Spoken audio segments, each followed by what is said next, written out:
yeah, we got the money, old man. Whoa, whoa, whoa, whoa, whoa. You get it when we get the shit. The shit. The shit. Drugs. You get the drugs, then I get the money. Okay.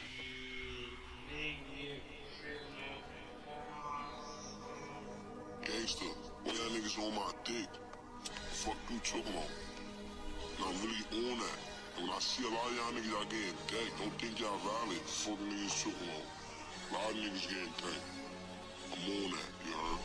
I ain't gonna lie, y'all niggas that, a lot of niggas that's commenting too, I don't let like y'all niggas, yo, stop commenting, word. Niggas just charge my house and all that.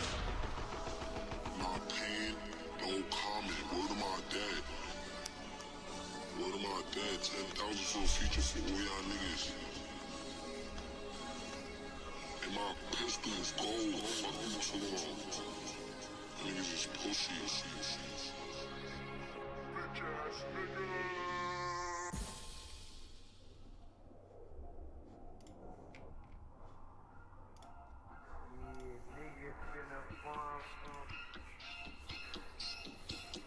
Yeah.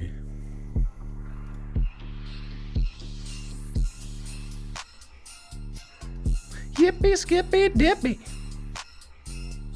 I'm that yippee skippy dippy. Eating the jiffy peanut butter, bruh. Peanut butter jelly on my mother, bruh. Ooh. You know that shit is scary, say boo. I'm about to come at ya, who? I'm talking about me. Ooh, what's that stench? It smelled like pee. Yuck. So freaking fucking gross. Change your motherfucking diaper, you dope.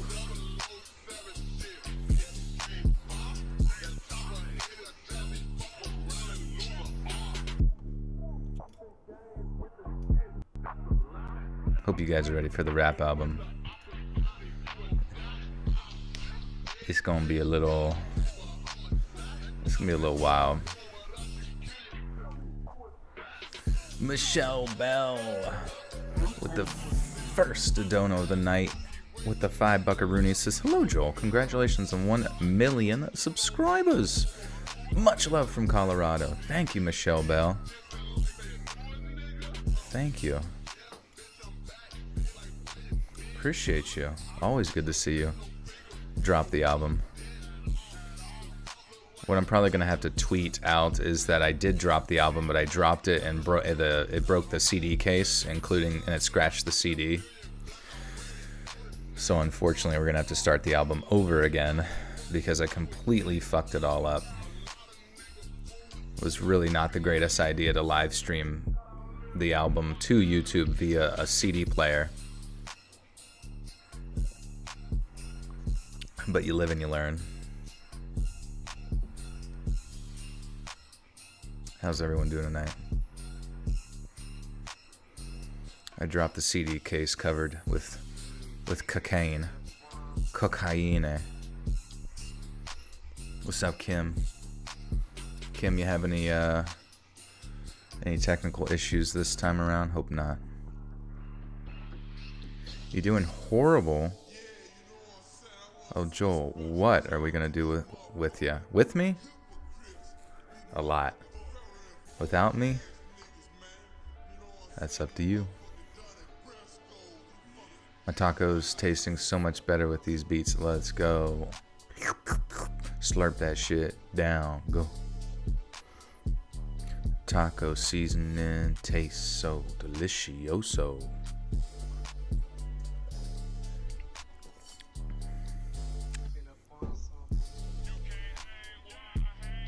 Picking up McDonald's for my roommate. Y'all want something? Yo, get me a McDouble. Hold one of the patties. Hold the pickle. Hold the tomato. Hold the ketchup. Hold it. Hold it. Hold it. Are you holding it? Alright. Now put it in my mouth.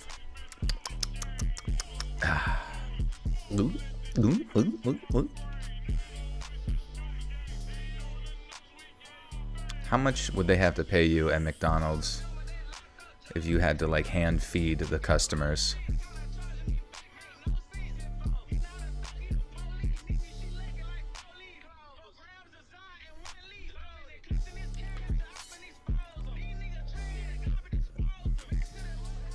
Ketchup on hot dogs or not? Yeah, you gotta do ketchup on hot dogs. Even though I remember whenever I was eating when I would eat hot dogs, I'd eat it with mustard, because mustard was 0 calories pretty much. Very, very minimal calories. Yeah, mayonnaise on hot dogs, let's go. $460.99 an hour. I think you can make that happen. More than minimum wage. Yeah, how come they didn't invent maximum wage yet? Where's that at? Feeding the customers like baby birds. Do you think they would opt in? Do you think that would be the most popular McDonald's in all of town?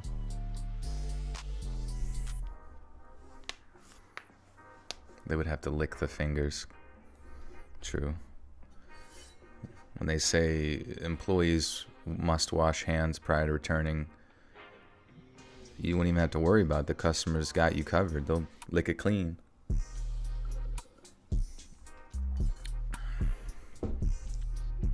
The weirdos and freaks.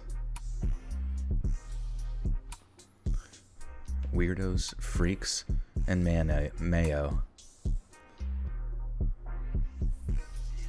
Of 4chan. Hitsubasa with a 2 says I made meatloaf. Is meatloaf a cake? Perhaps. A meat cake of sorts. Depends on what's all in it. I don't think I've ever made a meatloaf. I can't say that I've ever come across a meatloaf that I've been too stoked about, though, to be honest with you. But I think I've just been eating the wrong kind. You're not licking no one's fingers. You can't. This isn't a choice. You are an employee here, and you will do employee related tasks. If you want me to pay you $460 an hour. I mean, I'm not paying you, but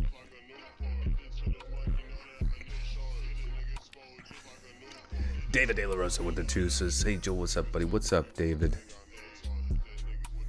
Eat my meatloaf. I wouldn't mind taste testing everyone's food. If I could just teleport everywhere, I would do that. I would teleport to people's houses, schedule nightly visits, and just eat all your food. All your mama's cooking. You have become a household name for my mom and I. She's been listening to you for years and has got me hooked for a few months. Whenever you're on, I'll get a text saying, Joel's on. Joel. It's Jolie Polly. He's on the internet.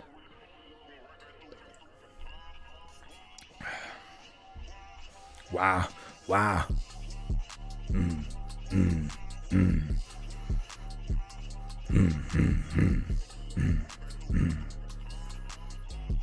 Yeah. Fuck on me, suck on me, let me eat your meatloaf. Don't lay around like a loaf, like Purdeep, make 'em ski. Getting wild on the sheets. Forrest Dell with the 3. Thank you, Forrest. Appreciate you. Joe, I was actually a chef, so I can cook. Yes, but were you on Hell's Kitchen? Were you a top contender on Iron Chef, featuring Gramsy Ramsfield? What's his name? Chef Ramsneed.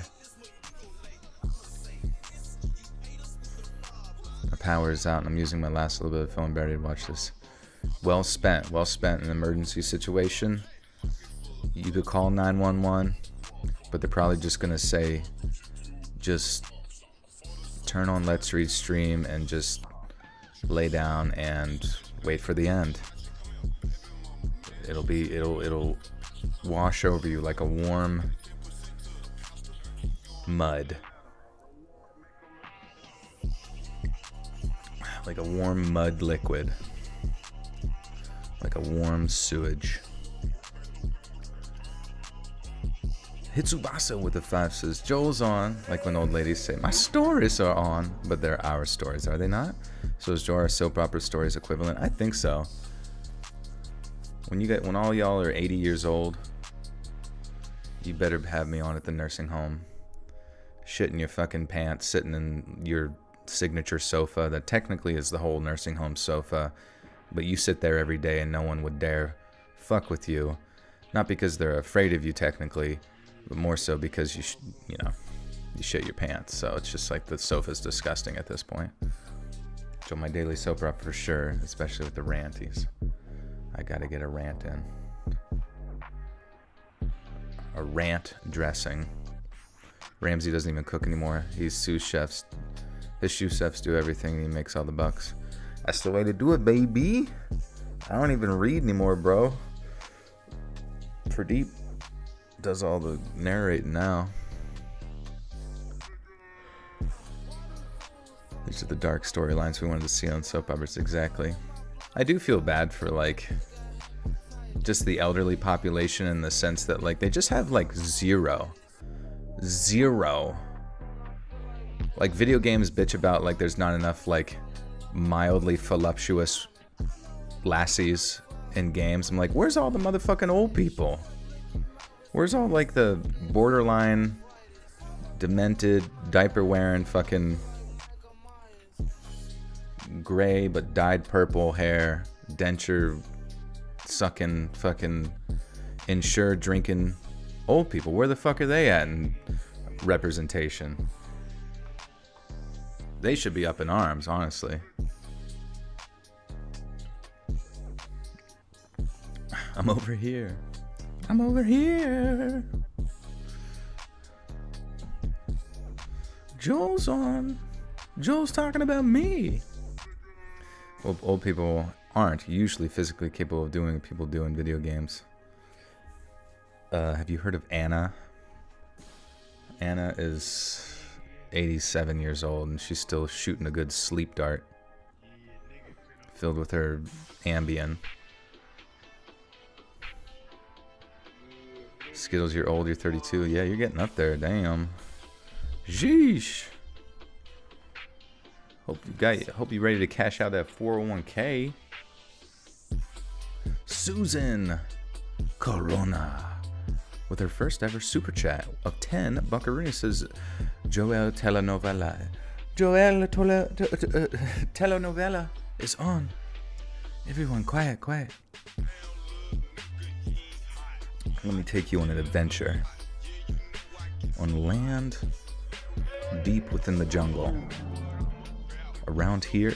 That'd be funny if like Gordon Ramsay was there like criticizing people deep within the jungles of like Colombia on their cooking of,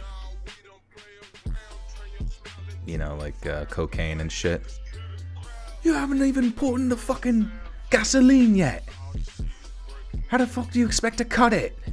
Jesus Christ. You're about to start a fucking explosion.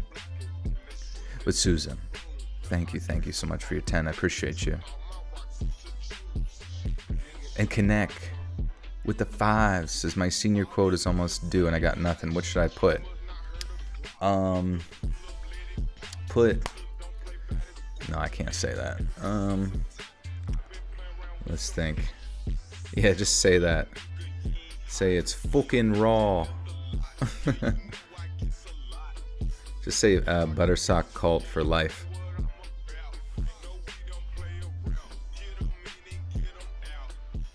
Get it in there so we can live for eternity at your school.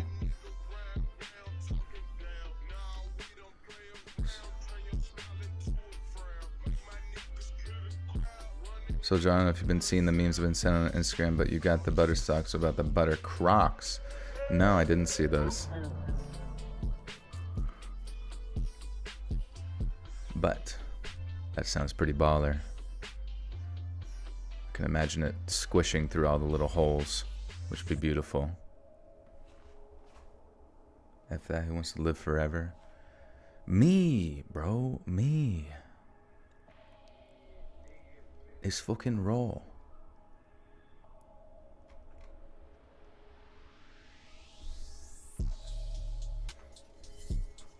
Butt socks. The butt socks for life.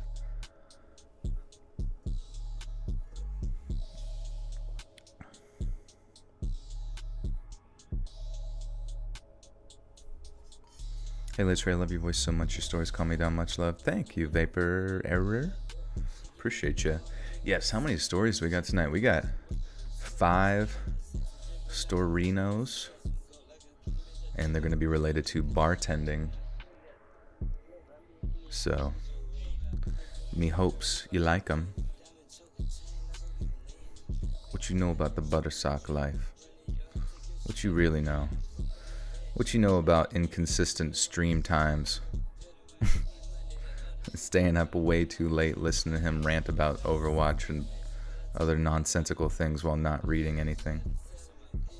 We got 5 fat stories. Let's go. Michaela, you're drunk. Uh-oh. You got the drunkies. A bit of a drunkard, some would say. I could read street signs. Imagine that. April Fools next year. Yeah, at least you know OBS sucks. Yeah. It's been, I guess overall, it's been pretty consistent. But, I don't know, I've heard Streamlabs, and I'm not like I'm sponsored by them or anything, but like I heard Streamlabs is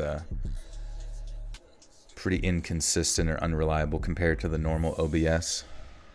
I even heard the normal OBS like sued Streamlabs, but I don't know, at this point you think like, you would think that the process of streaming should be pretty well streamlined, you know? The fact that there, I mean, it's nice that there's a lot of options, a lot of scenes, which is cool, but like figuring out your settings and stuff, I feel like that shit should just be like instantaneous, you know what I mean? Yeah, Michaela, what you been drinking? Maria is also feeling the woozy. Young woozy. Elvis in the process of passing a kidney stone. Worst symptoms I've had yet. Body aches all over. Yikes, man. I don't envy you. It can be some pretty terrible radiating pain up your side. And, you know, if it gets real bad, don't feel bad going to the hospital because at least they can, you know, get a measurement of how big it is. Because obviously you can't really be passing something that's the size of a golf ball, which is not how big it's going to get, but even a small stone-sized thing can be incredibly painful in that area. But if it is too big, they can just give it a bit of a jostling with some interesting waves that they shoot through you. Not painful at all. And then they hydrate the shit out of you and you just piss that shit out. Past stones when you're pregnant, labor was way worse. Yeah, the baby's a little bit bigger than a stone, I suppose. Yeah, they jostle your jimmies a tad. At first I would joke with my mom and say she was listening to the most boring voice ever. Then I would listen with her and there and then, and I listen every time you're on. Well, I appreciate that, Elizabeth. I'm glad you gave me a shot. You see, persistence is key. Pretty painful, yeah. You milk it out, yeah, you gotta milk the stone out of the nipple. Wart. When I was in the hospital earlier this month, my roommate had a kidney stone and was getting a stent. I felt terrible for it. Yeah, just gotta open things up a little bit. But, you know, at the end of the day, it's just gonna be important to like looking into exactly what it is of your diet specifically that's causing the stones and just eliminating that kind of stuff from your diet, because obviously your life will be a lot better. Blunt and beer, Lost Coast Tangerine, wheat beer is my favorite indulgence. Joe, I got a new job and I missed your live streams for about a whole month. Oh my God, Maria. We can't be having that, but I'm glad you're working. Jobs are important. To keep the economy going. The comments chat during Let's Read Lives is 12 out of 10. They are. They is. The Steam not even start yet? Not quite. We got 20 seconds left and we'll kick this bad boy off. Have patience, Michaela. Have patience. Robots taking all the jobs. Dude, you guys want to hear the scariest fucking thing? We'll switch to my spooky reading screen so I can tell you something scary. That was also on the Ryan Celsius Sounds YouTube channel if you want to check it out. Mondo cool, Mondo scary. Okay, so they're recently doing studies where you look at an image, right? So you look at an image of a doggy, and then they do a MRI of your brain, I believe, a scan of your brain that like is showing various pieces of biometric data, some of which including like where the blood flow in your brain is like going to, so, you know, activating certain parts. But from utilizing that data and then feeding it into an AI that's able to recognize those patterns, you know, obviously more efficiently than we can, the AI can then look at your, then they would have the people like think about a particular image or think about something similar, and then the AI could see the brain scan and determine pretty accurately, up to like 75%, what you were thinking about. How fucking weird is that? How mildly dystopianly terrifying is that?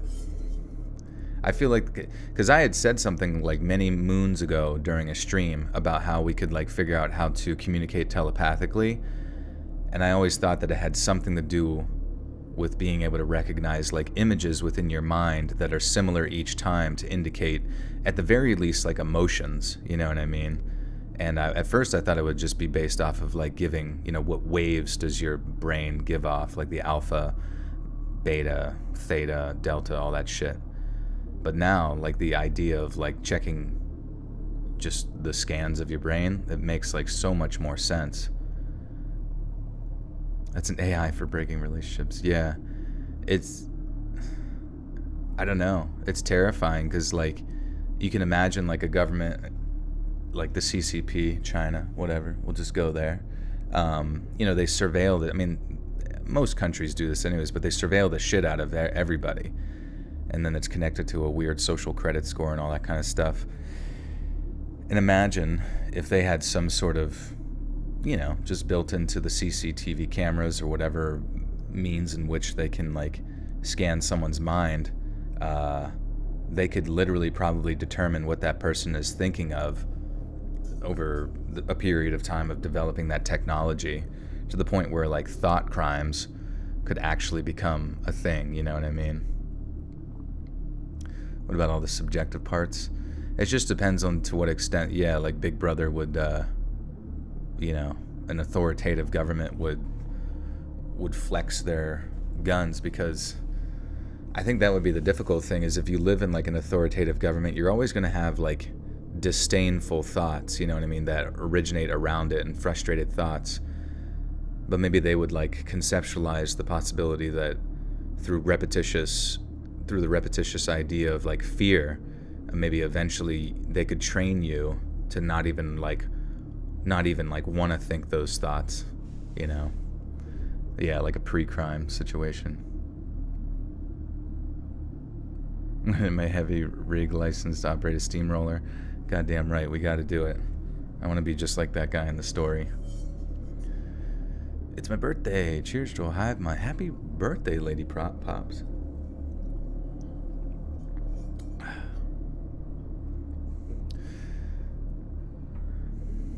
Do I like being called daddy? Is a positive feeling or weird?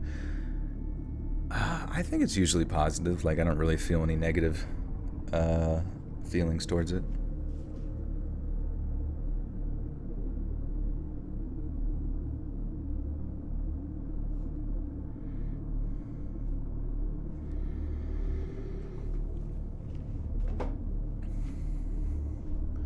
Are you still open to doing voiceovers for games and products? Oh yeah, definitely.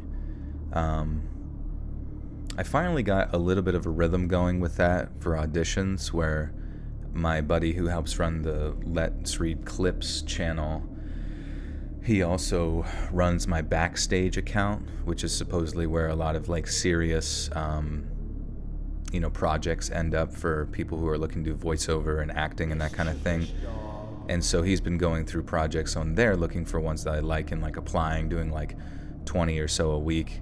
But then on like Saturdays, he'll send me like a Google Doc where it shows me like 4 or 5 ones that require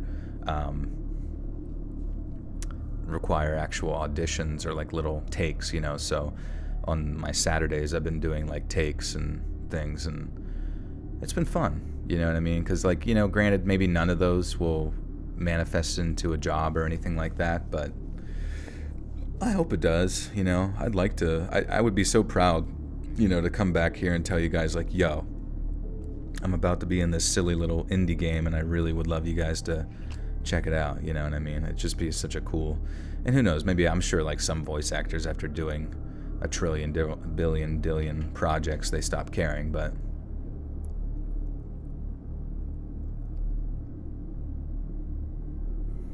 Batsy Girl, thank you for the gifted membership to Dominic S. Dominic, you now have access to bonus content. I have a job, I lull you to sleep. That's true, that's true. I am very thankful for what I have here, honestly. It really didn't hit me how important, I don't know, just how, like, serious what it is that I do on YouTube until I hit like 1 million subscribers, and that was just, I don't know, something about that, it just makes it feel very, very real. Mischievous dog.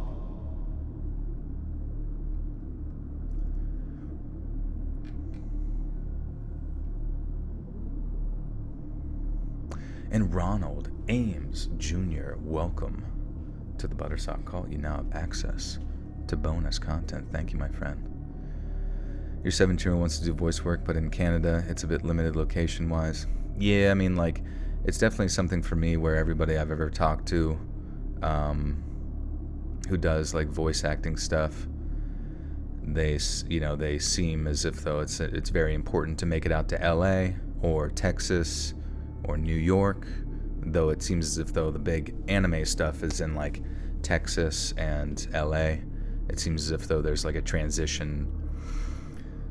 You know, I'm sure you can look more into this where the scenes are, but basically a lot of those, like, companies, if you really take it seriously, they want you to be, like, within a driving distance, you know, so you can respond to calls and stuff like that. And then as you really make it to the big time, then you go to LA and get your freak on. Your voice is killer. I'm very surprised it hasn't yet. I'm always on the lookout as we work on different games. I will let you know when there is an opportunity I hear about. Keep rocking. Thank you, Lucas. I appreciate that. Yeah, what games do you be working on? LA is gross. Arizona is where it's at. Yeah, unfortunately, LA is just, I would never do that. I don't know. I think that's one of the things that would hold me back from ever actually doing voice acting is, like, I just couldn't see myself living in LA. It seems very vapid kind of place. It seems very expensive. I'm just not really into the scene per se. And at the end of the day, it seems like a lot of people within the industry are trying to move more and more away from constantly relying on, like, you know, jobs and that kind of thing.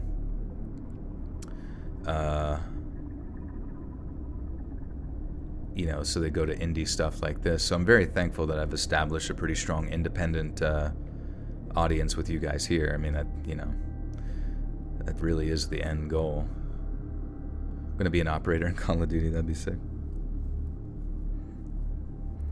And call me Spooky Boy. Just wrapping up a cyberpunk racing game at the moment. Oh yeah, we talked about that before. I remember that. And we were thinking of funny lines to say for it, but hey, yeah, let me know. I would do it for free. I literally would. I would, and I've got a lot of people who know a lot about cleaning up audio and, like, making audio sound really, really good, as well as all sorts of music production, things of that nature. So if you ever need somebody, like my buddy Anect, he does all my podcast remastering and stuff like that, and he helped clean up if you listen to my reel on Twitter for voice acting, he cleaned all that up and made it sound super professional along with the music. So if you ever need someone who's, like, a really professional, you know, audio dude, definitely hit me up or hit him up. You can find him through my social media. He's fan-freaking-tastic. And Lucas, thank you so much for the 550 Canadian dollarinos. I appreciate it.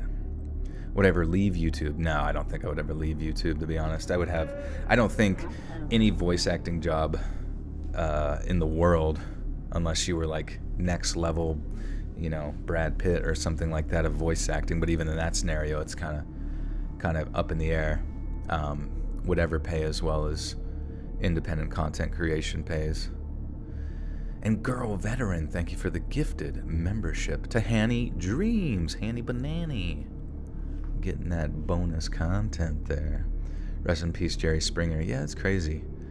I feel like I'm getting to that point now in my life, I'm sure you guys are too, but where all those celebrities that have just been around forever, they're just going to start dropping off the face of the earth for whatever reason of just being old and stuff. And now granted, Jerry Springer's not necessarily someone that affected my life that much growing up, though obviously anybody dying is an unfortunate scenario. But it is weird. It is weird, just like, oh yeah, you get old and then you just disappear. I forgot about that part. We happen to be looking for a new sound designer right now. I'll hit him up. Yeah, dude, definitely do. He's super awesome, super professionally.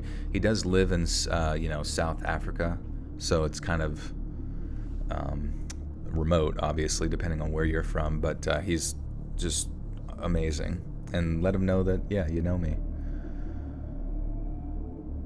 Did you ever watch his show Baggage? No, I don't think I've seen that.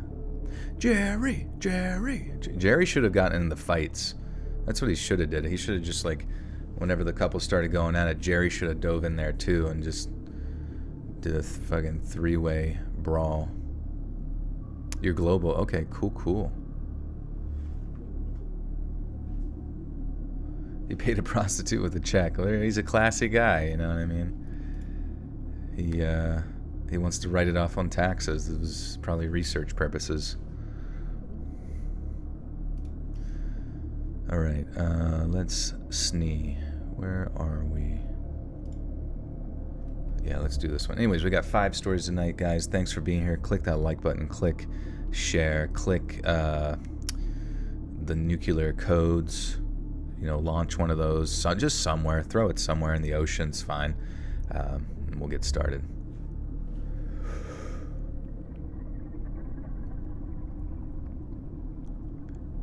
I worked as a bartender in pubs and nightclubs for the better part of 11 years, and I loved and hated it in equal measure.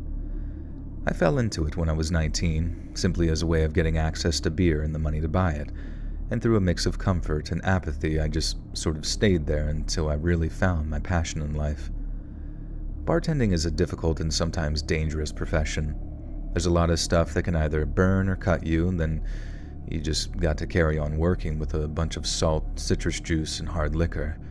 And needless to say, bartending significantly increases your pain threshold, and that's just one of the many things that sucks about it. But then there's a lot of good that comes with it too. The hours might be antisocial, but if you're working with a good team, it's basically getting to party with some of your best friends every night, with the only real work being the cleanup at the end.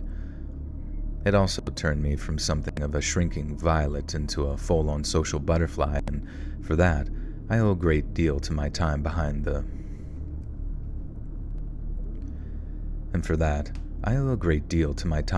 bar. It's also given me a lot of funny stories to tell at parties, but also a whole bunch of stories that are more suited to some creepy campfires on Halloween night, if you catch my drift. There's this guy who set himself on fire messing... Oh, what the fuck? Okay.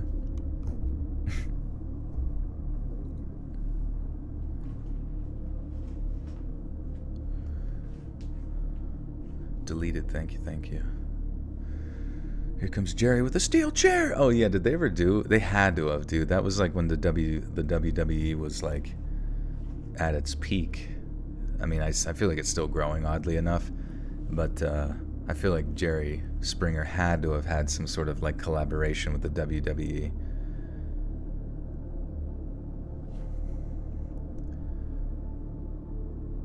There's the guy who set himself on fire messing around with flaming cocktails. I don't just mean his hands or his arm either. I mean his face and neck were just on fire before someone ran to throw some water on him. When we finally put the flames out and got him sat down somewhere, he started to have a seizure from how bad the pain was. Then there was the time I had to perform surgery on myself after I got a chunk of glass in my hand. I don't deserve too much pity. Too much.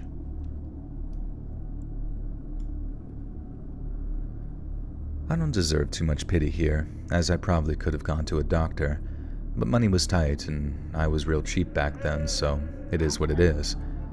The worst part was thinking that I'd gotten all the glass out, going home, taking a shower, and then being able to feel that something else was in there once the initial swelling went down. I used a pair of pliers to dig into the wound, take a grip of this little small chunk of glass, and I pulled it out. And I felt that tug, dude. I felt it smushing up against raw flesh and muscle as I tugged on it, and the pain was just on another level completely. There was the guy who lost his ear. I repeat, lost his ear when he fell down a set of stairs that just so happened to have broken glass on it. Being told that I had to clear the area so I could search for a severed human ear was definitely one of the lower points of my career in bartending. Another fun fact, no one ever found it, meaning it either fell into a crack somewhere and just dried up, I guess, or somebody found it, picked it up, and took it home with them. But I think the scariest thing I came up against was a man who ignored the smoking ban. I was working in a country pub at the time, which amounted to me taking a break from the heavier but better paying nightclub work for about a year. The venue was incredible, a 300-year-old inn. Hey, Amy Stone with the 25 Canadian maple syrup bucks. Gotta help kick off the Canadian maple syrup bucks taking over for Joel. Share the love, folks. Pradeep, the cat needs stuff. Bad catnip addict, guys. He really is. He really is. He joneses for it every night. Puts his talons up against my throat and says, "You better hand it over." But Amy, thank you so much for the 25 and the kindness from Canada. Appreciate you guys. Up north. And Galaxia XP, welcome back for 8 months. Has been missing for ages. Love you always. Happy to still be here. Happy to see you. What's going on? What's new? Sam says you playing the new Jedi Survivor game. Is that out now? I might watch people play it, but I can't say I was too inspired to give it a whirl.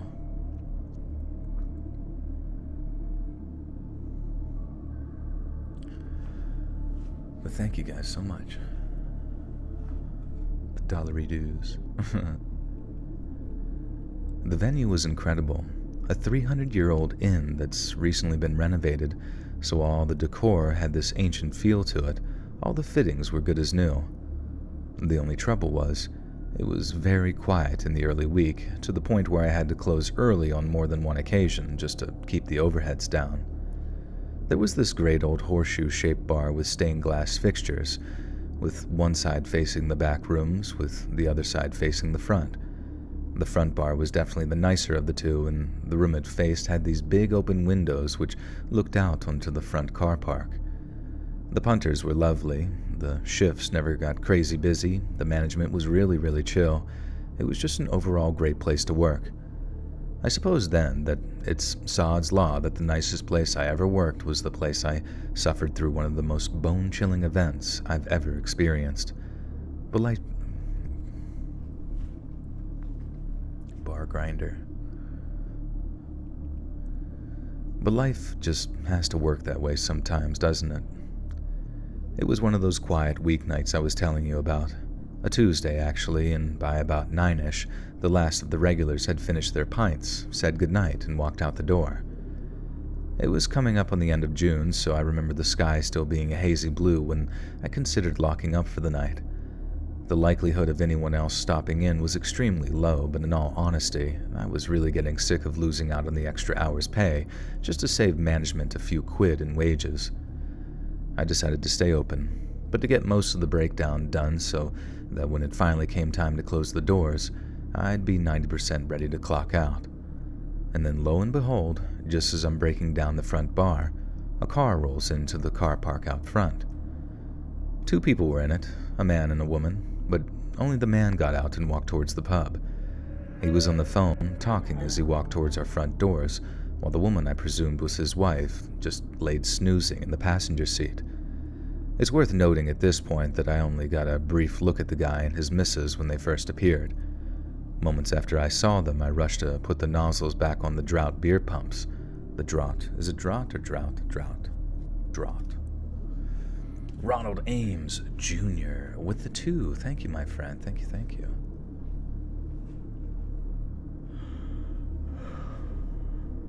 Start sipping away and slumber because of your voice. Slipping away, not sipping, sorry. Sipping on dream juice. Sipping on dream and juice. What's something you guys wish you knew in your 20s? To not take for granted the fact that you can get as super freaking jacked really fast. So, like, taking that opportunity to, I don't know, do some badass bodybuilding or something of that nature. Basically, long story short, that sort of transitionary glow-up phase from, like, late high school into college, people, like, have some huge, like, drugs. No. I mean, sure, like, a lot of people do fuck around in their younger years, and even people who work out a lot can still kind of get away with that. But there's just something about, you know, the development of your body around that time, probably your hormone levels and things like that, even though I wouldn't say that they change too much as long as you maintain a pretty healthy diet and lifestyle in your later years.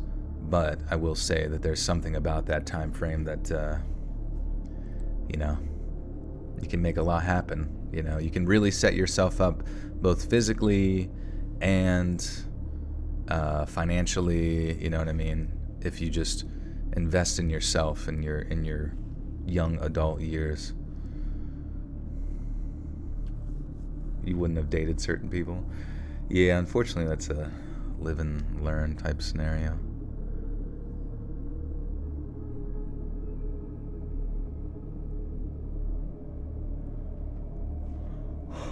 Oh yeah, how do you say this one? Draught. I think it's draught. Oh, draft. I'm an idiot. Draft. I can't believe it. I'm used to hear it being spelled D-R-A-F-T. Draft.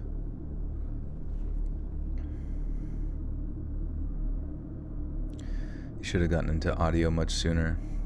Yeah, it's tough to, you know.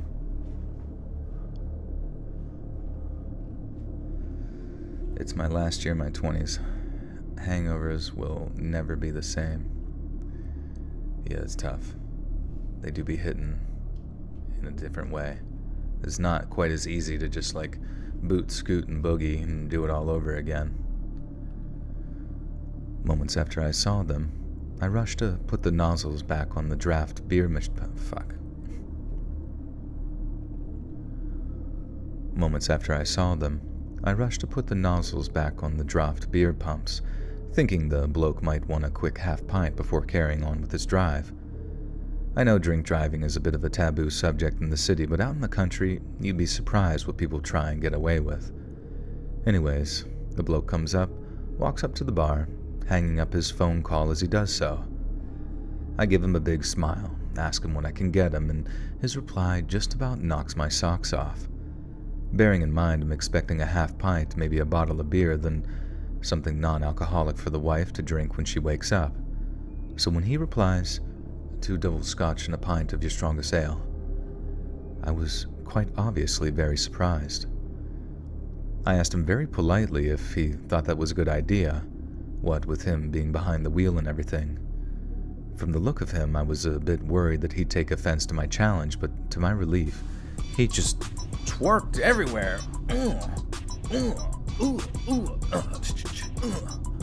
I need to drink more so I can twerk more.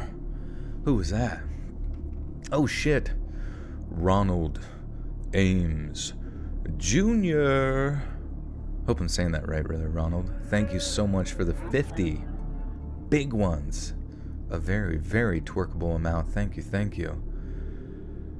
Shit. Any message to go with that? Time to clap those cheeks. There you go. We did it. Mischievous dog. Oh shit, there it is. Just, it caught up. clapping it faster than the speed of sound there. It's only 3. After doing all that dance, you just get like 3 cheek claps. But thank you so much, Ronald. I appreciate you. That's huge. Thank you, thank you. And Elizabeth Knapp with the 10. Thank you, Elizabeth. Appreciate you as well here. Thank you, guys. And Girl, Veteran. Welcome back for 3 months as I've driven my poor hubby out to the couch until I'm asleep and he can shut off Let's Read. Wearing my Let's Read t-shirt, I got a spreadshirt. Let's go. Girl, Veteran, we gotta get the husband. We need to turn this into a couple's exercise. Can't be having my voice divide the family here.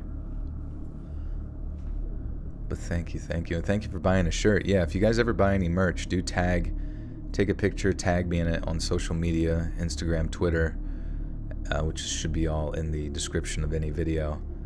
And I would love to share that because I don't often, I feel like, get to share the merch purchases. And David De La Rosa Jr. with the 2 says, best work ever heard. Yes. Really topped myself on that one. Thank you for the 2, David. You want swag too? Nice, yeah. shop.spreadshirt.com/let's read. Yeah, shop.spreadshirt.com/let's read. There you go. Yeah, and it should be linked down below on every video on the off chance you want to go take a peek at some of the designs. Lynn, I appreciate that. Sucker for a hoodie. Hands on your knees, hands on your knees. Joel, you also need to provide variety on what you can do vocally. Sorry, what context do you mean in regards to that? Like on because I do have a little bit of a vocal reel that's up on my social media, but also on Backstage for people to look at and stuff. But at the same time, whenever auditioning, they kind of like want specific stuff. Do Kermit the Frog.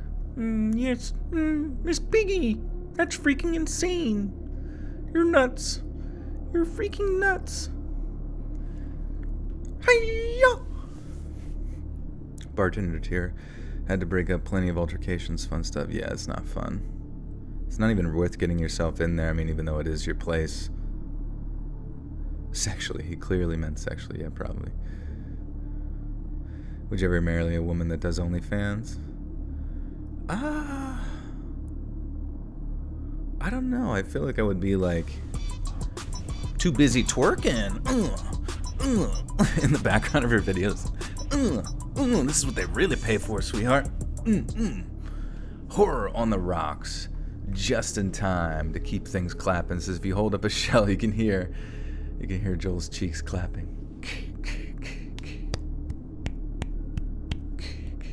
Like that song in the background. You have to try it. It's not an old wives' tale. It's the truth. But Horror on the Rocks. Thank you so much for the big 50. Goodness freaking gracious. You guys are on nutball mode. Do I ever feel like someone's watching me while narrating? Only about 400 people, usually. 400 eyes. And Phillips Screwdriver with the 550 pesos. I think those are Philippine pesos. Yeah, there it is. Hey, man, I really enjoy listening to your stories. Keep it up. I listen to your videos and podcasts while I'm working to calm my nerves. Good morning from the Philippines. Well, wake Mr. Fry. Oh, there is Fry. How did I not see Fry in here? He's sneaky. You guys are both rising together. But Phillips Screwdriver, thank you so much. I appreciate you. My buddy wants to go. He has a coworker who is from the Philippines, and she has like a place there or whatever, and she's saying that we could stay there for free and then get like a tour guide from like one of her friends or something. So we're thinking about going to the Philippines in November. So if anybody is out that way, I don't know, would be a good time. But thank you guys again so much. Do it. It's a possibility. I'm just nervous. Like, I'm just thinking, like, 28-hour plane ride. Like, more than... It's not just your day is taken up by travel. It's like 2 full days are taken up of just traveling, you know? And it just seems like if that's the majority of the experience, it would just be really exhausting. And especially when we get there and we just, I don't know, not know what we're doing. I mean, granted, I don't know, it would be sick if the fucking tour guide like had a big list of just shit to just do from start to end. That I feel like that would make it pretty worth it. Be treated like royalty. Exactly. It's let's read. Everybody put him on the throne. The Billabene throne.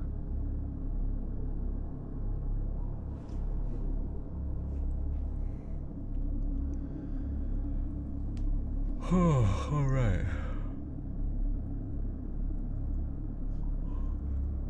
Oh yeah, I asked him politely.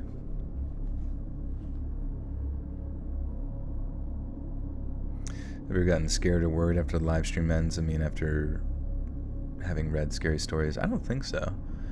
Like I said, everything is so... I'm so desensitized towards all of it, I just feel nothing anymore. I feel bad to say that. I mean, sometimes I'm like, holy shit.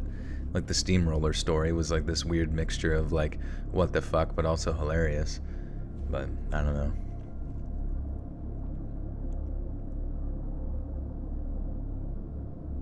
Ever been pulled up by the PC police for doing an accent? What do you mean? The police? They're like, who is this guy? We know him. He sounds like someone who's wanted for murder.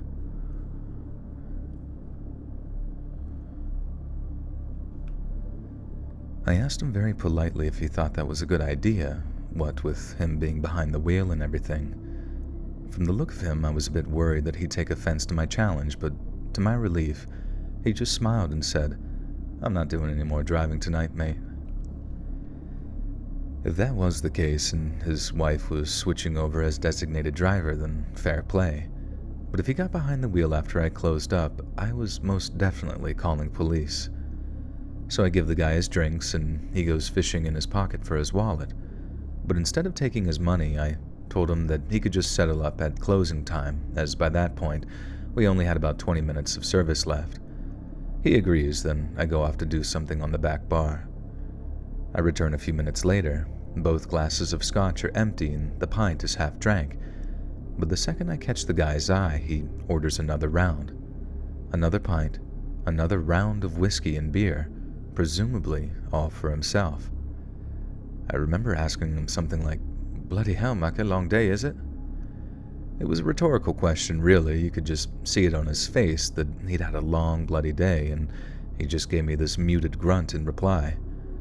I got him his drinks, tabbed up his second order, then unsuccessfully tried making a bit of small talk. It's force of habit, really, trying to talk my way into a bit of gratuity, but this bloke fancy it all.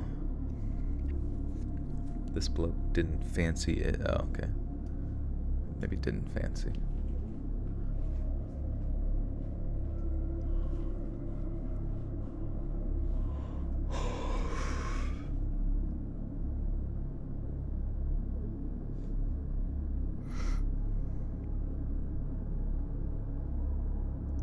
Gonna open up a website where supervillains can live stream monologues of their schemes in real time. Gonna call it Only Plans, yeah.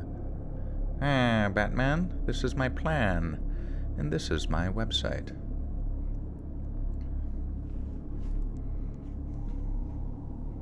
An average looking people, homely fans. There you go. I feel like there's gotta be a subreddit out there somewhere, r/homely.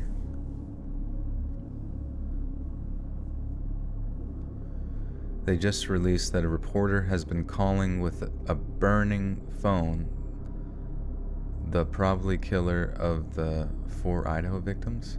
Oh, like they're like trying to get on top of stuff and like communicating with them very discreetly. That's weird.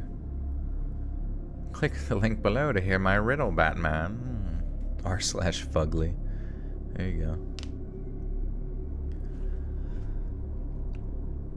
It's force of habit, really, trying to talk my way into a bit of gratuity, but this bloke didn't fancy it at all. I asked him where he was coming from, then where he was going. Both of his replies were one-word answers. I then asked, just to confirm, if it was his wife that would be driving on the next leg of their journey. He only replied with ex, as in it was his ex-wife. I apologized to him, mostly for assuming, but also because it might have brought back some painful memories of their divorce. But strangely, for the first time since he'd walked in, he actually gave something resembling a smile. I walked off feeling very awkward indeed, as anyone would do if they...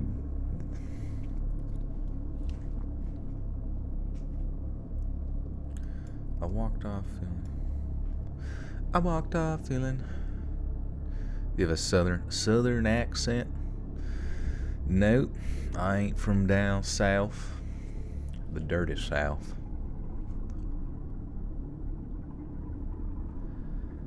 I walked off feeling very awkward, as anyone would do if they'd broached on a touchy subject. But then moments later, I started to smell cigarette smoke. I think smoking in pubs was banned back in like 2007 here in the UK, and this was a few years after that. So especially as a non-smoker, the smell hit me like a ton of bricks. I walked around to the front bar only to see the guy just sitting there, more empty glasses in front of him, just puffing on a cigarette like it was the most normal thing in the world. I'll be honest, I was a bit annoyed with him. I thought that he was just an alright bloke having a horror of a day, but he knew damned well that he shouldn't have been lighting up inside like that, and the position it put me in as the only member of staff present. I asked him to put the cigarette out, again trying to sound as non-confrontational as possible. And that's when I spotted it. The white part of his cigarette was a deep red, as were the fingers that held it. I realized the same red smears were covering his empty glasses, too. I was taken aback, but more concerned for the man's health than anything else. I asked him if he was okay and if he needed me to grab the first aid kit or call an ambulance. He just shook his head, carried on smoking his cigarette for a moment, and then said, "It's not my blood." I must have instinctually backed off when he said that, because he was quick to follow up with, "Don't worry, the police are on their way." I wanted to ask him what had happened, but I was raised to recognize that there are some questions you just don't ask. Whatever had happened, he was okay, and if his wife was well enough to take a nap, then... And that's the point that I realized. You got a southern accent? Which kind? Which state are you from? Excuse me, we don't sound that way. I know you don't. I'm sure you sound way cooler.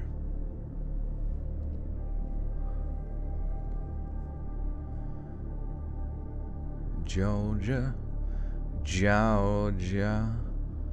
Louisiana. I actually like the South, honestly.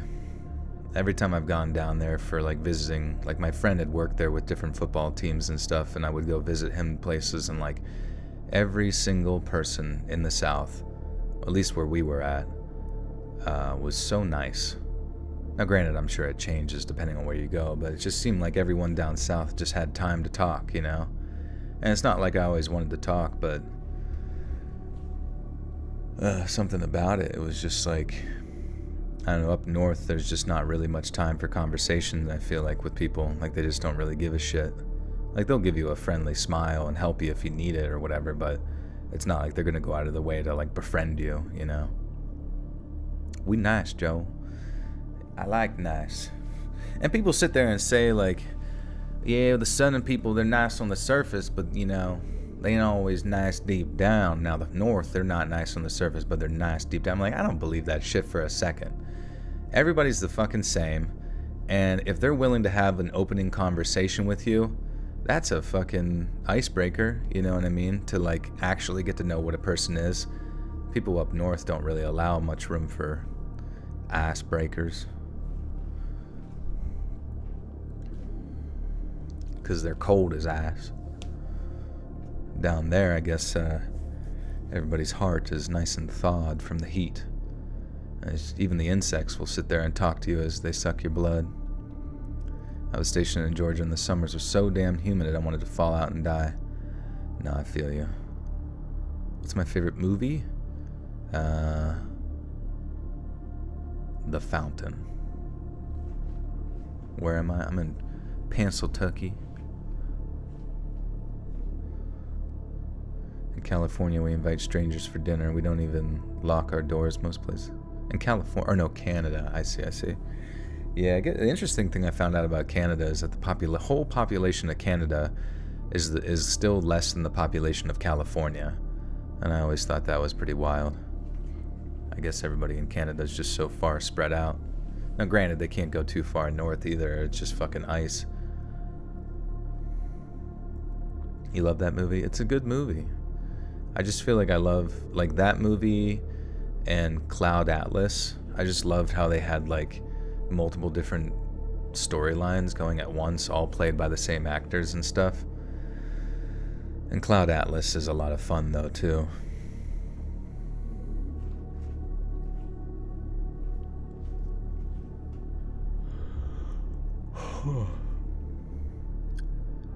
Whenever it happened, he was okay, and if his wife was well enough to take a nap, then... And that's the point that I realized that his wife wasn't napping. If something serious had just happened to them, serious enough that blood had been spilled, then there's no way that she'd be in the mood for a quick snooze.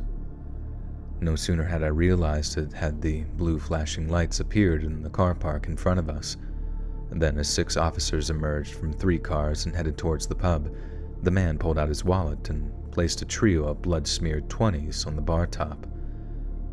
I didn't say a word of thanks. I was in a state of complete shock. It's very shrimple, everyone.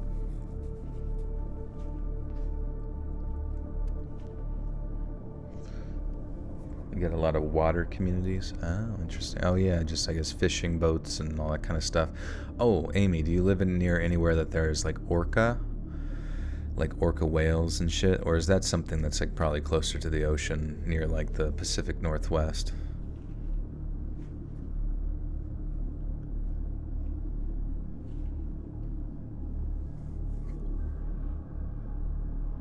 The fuck you yawning for? Well, last night I went to bed early. I went to bed at like midnight. But granted, I slept a long ass time though. My hope is that maybe I can get a little bit more normal of a sleep schedule. Will that happen? It's hard to say. Oh, Leslie, you're already back from Vegas? What the fuck? Weren't you just leaving for it like last stream? Like Tuesday? Was it just a day? What the fuck? Or was that Sunday that you left? I feel like it was not that long ago that you left for it. You've been awake for 40 hours now? Oh no, how come? I guess you gotta go for the full 48. Unless you can get some sleep, then it's probably good to sleep, because you'll start to go crazy. I was still there Tuesday, okay. Stressing about stuff. Oh man, I'm sorry, Sheila. If you're stressing enough to be awake that much.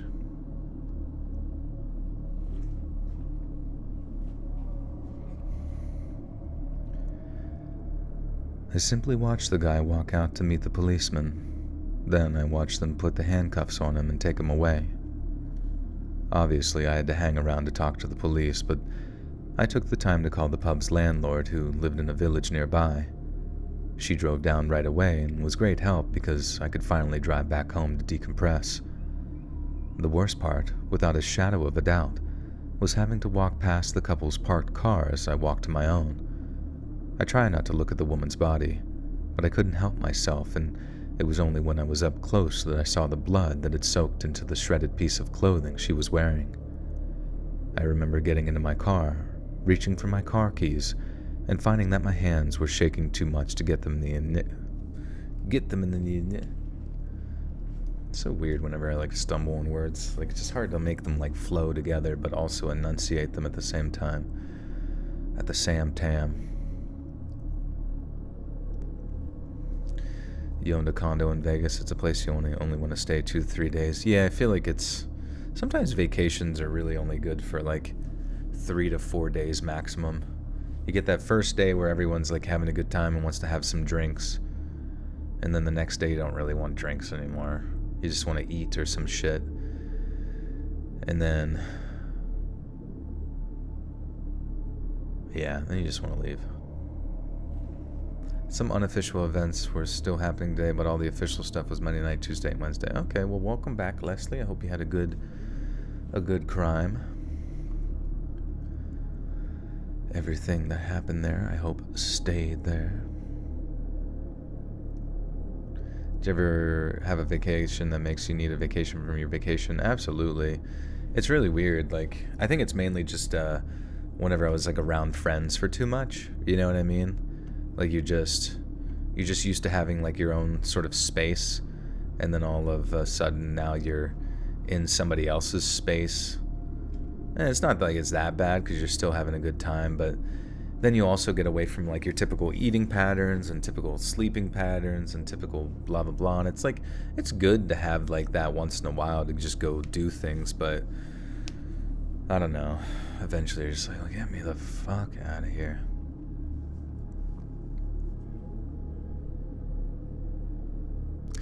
Switch to professional voice. Oh, thank you. Watch this. I remember getting to my car, reaching for my keys, and finding that my hands were shaking too much to get them into the ignition. It all seemed like a bad dream I had just woken up from. Fuck. It all seemed like a bad dream I just hadn't woken up from yet. I'd been staring at a dead body, then trying to make small talk with the man who'd made it. He could have just as easily decided he didn't want to go to jail, and that he needed to eliminate me as a witness. Only he didn't, and the phone call he'd been on as he walked into the pub had been with the police, arranging the turn-in himself. Oops. And the phone call that he'd been on as he walked into the pub had been with the police, arranging to turn himself in.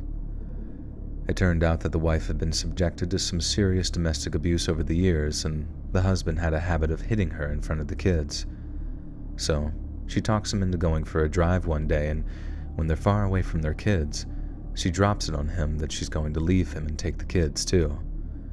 But then instead of accepting it or vowing to fight her in court, the guy takes a screwdriver from a toolbox from his boot and stabs his wife to death with it. Then, before turning himself into the police, he drives to...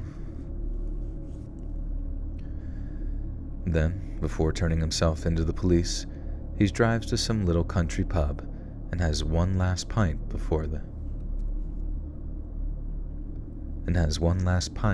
police come to take him away. If I'd had any idea, I'd never have served them. God damn it, man. My mouth just can't say the words.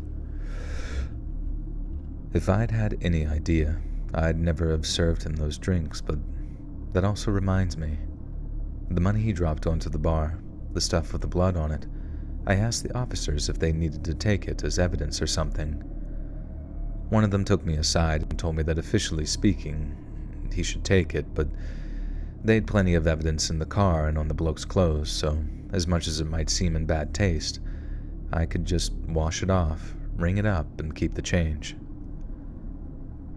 The bill only came to over 40 quid, so it was a lot of change to keep, but in words of that one policeman, I imagine he appreciated the pint of lager, as it'll be the last one he has for quite some time.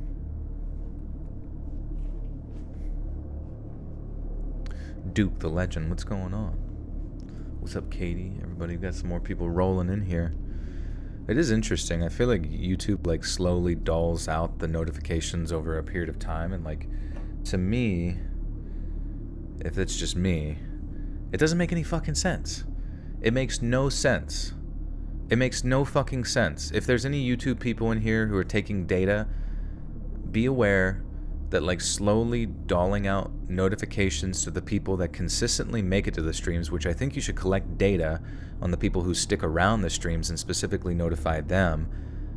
But it's just like strange because we'll always, by the end of the stream, get to like 600 to 700 viewers concurrently. And I just don't get it. I don't get why it's so consistent like that. You think that the same people that would want to be there towards the end would want to be there at the beginning too, you know what I mean? And I'm not saying it's like a huge deal, but to me it just, maybe I've got my data wrong, but the data that I'm like observing, you know, as it's happening, it just seems weird to me. I'm just like, wouldn't people want to like, because like, you know, on Twitch, as soon as somebody starts streaming on Twitch, they get all of their typical viewers like there instantaneously, usually. But I don't know. You mean steamrolling in here? The math ain't quite mathin', yeah. You didn't get the notification, Bad Kitty? That's odd, I don't know. They're so apprehensive about notifications, but I feel like live streams are one of those things that, like, needs to be notified if it's, you know, if you expect people to enjoy it in the moment kind of thing. But it is what it is.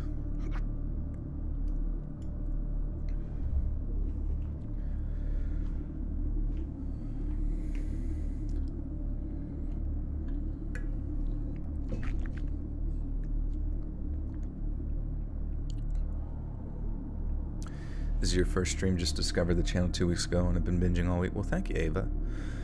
Good to see you. Yeah, usually this is just kind of how the streams progress. We just kind of have a goofy, wild time while I record these stories for tomorrow's video. Alright. Let's see how to pronounce this place in Arizona. Nogales.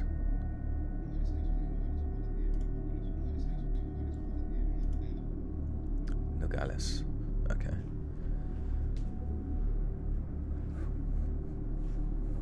You missed me. Well, thank you.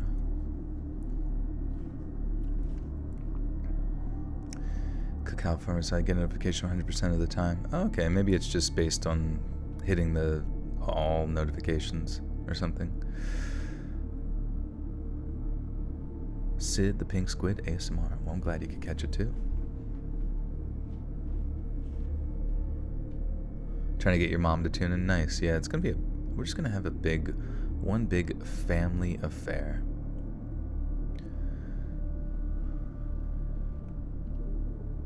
Back in the early 90s, I used to work at this really sketchy bar down in Nogales, Arizona. For those of you unfamiliar with the place, Nogales is a town of two nations. About 2/3 of the town lies south of the border in Mexico, while the upper third is in the United States. The border cuts right through the town where North Grand Avenue meets the Mexican Highway 15, and while there are the usual checks and searches, it's almost like the border doesn't even exist at all for some people. They move to Nogales del Sur, apply for a green card, then just hop over the border to Nogales del Norte to find work. Sure, it could mean being stuck in some pretty heavy traffic sometimes, but trabalhar, what the fuck?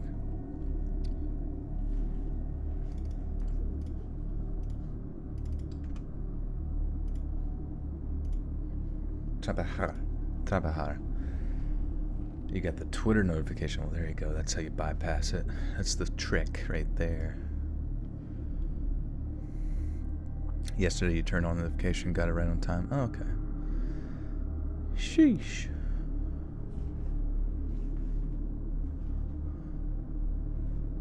Trabajando.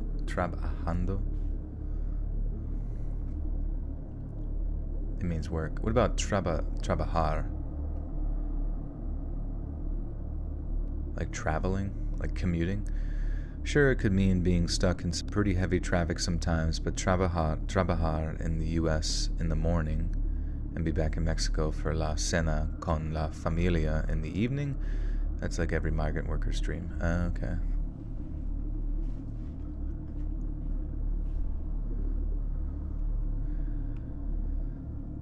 Sure, it could mean being stuck in some pretty heavy traffic sometimes, but trabajar in the US in the morning and be back in Mexico for la cena. Do they really have to do this? La cena con la familia. and be back in Mexico for la cena con la familia in the evening. That's like every migrant worker's dream. Not everyone wants to move to the US. For some people down here, it's all about the money. For me personally, I didn't see a future for myself in Nogales. It's a good step up for some people. Migrant work makes a lot of people very wealthy, but it also comes with a serious downside. I can't speak for every town that straddles the US-Mexican border, and there are a few, but Nogales is a very popular spot for narco-traffickers.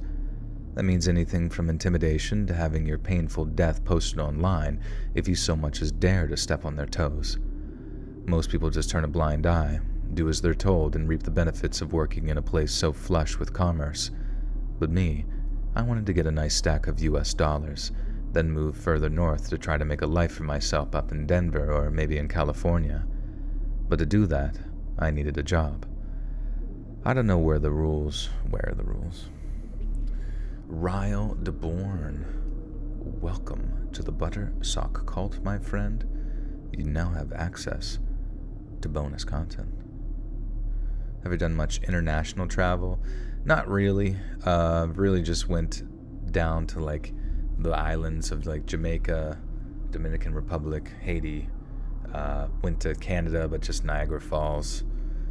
I've traveled to I went to Hawaii, California, Colorado, Florida, various other southern states, various like northern, northeast states. But yeah, I'm not super traveled, to be honest with you.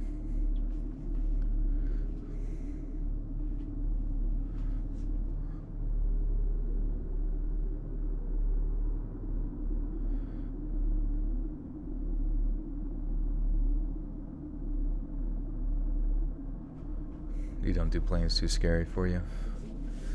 Yeah, I guess it makes sense.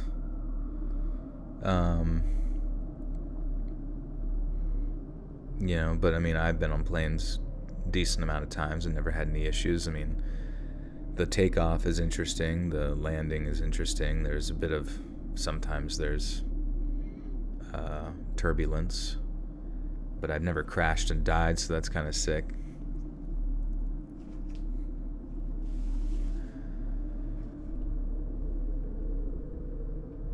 I don't know what the rules are these days, but back then, you had much better chances of securing a green card if you landed a job and a work permit first. But that meant having to find someone to employ you, which was way harder than it sounded. Because of the super high demand, almost every job north of the border,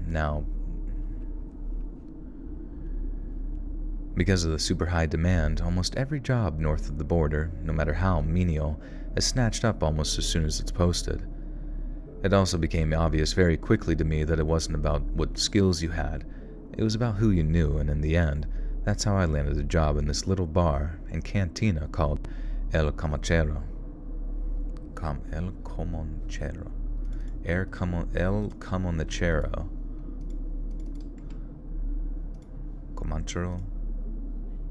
Comanchero. Okay. I would have been in reggae heaven, yeah. Yeah, it was pretty sweet. Yeah, it was interesting because it's like at this like all-inclusive resort for this person's like wedding. But then it's just crazy because like then when you go from the resorts to anywhere else, it's like resorts planted directly in the middle of like poverty. You know what I mean?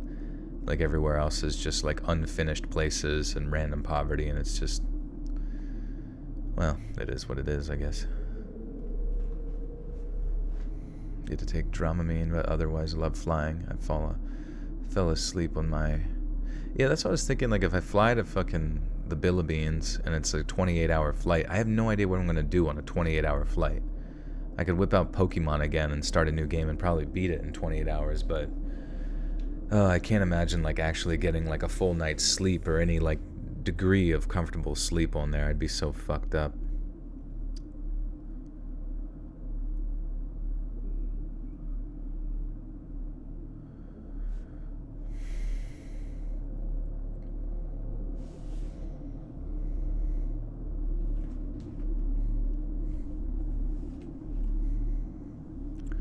Joel says he's not into travel. Well, that would be the first, like, super intense flight. I mean, the longest flight I had was, or just the longest day of travel was going to, like, Hawaii. But that was because, like, going from, like, you know, California all the way out to Hawaii is, like, the same length as going from Pennsylvania all the way out to California. And it was just a pain in the fucking ass, you know what I mean? You playing Pokemon right now? Perfect. Which Pokemon game? I believe I was playing... which one? I think I was playing, like, the Ruby remake or some shit. Or no, I think I was playing the one... Well, at least on one of my flights, I recall playing the one where you're, like, on the island. Or it's, like... It's pretty recent, where it's, like, based off of Hawaii. Just discovered your channel a couple of days ago. Your voice has been putting me to sleep since. Nice, thank you. I'm glad that people can stumble across that channel and find some good... It makes me wonder, though, like, because I like, seldom discover, like, YouTube channels. You know, it's getting better. I feel like YouTube is getting better about suggesting stuff that is, like, within my niche of interests. But I do often wonder to myself, I'm like, I wonder how I, as a channel, could be suggested almost in, like, a more productive way, you know what I mean? Girl Veteran, welcome. Or no, thank you for the gifted membership to Crystal Garcia, who now has access to bonus content. 13-hour flight from New York to Rome, Italy. See, that doesn't even sound as bad comparatively.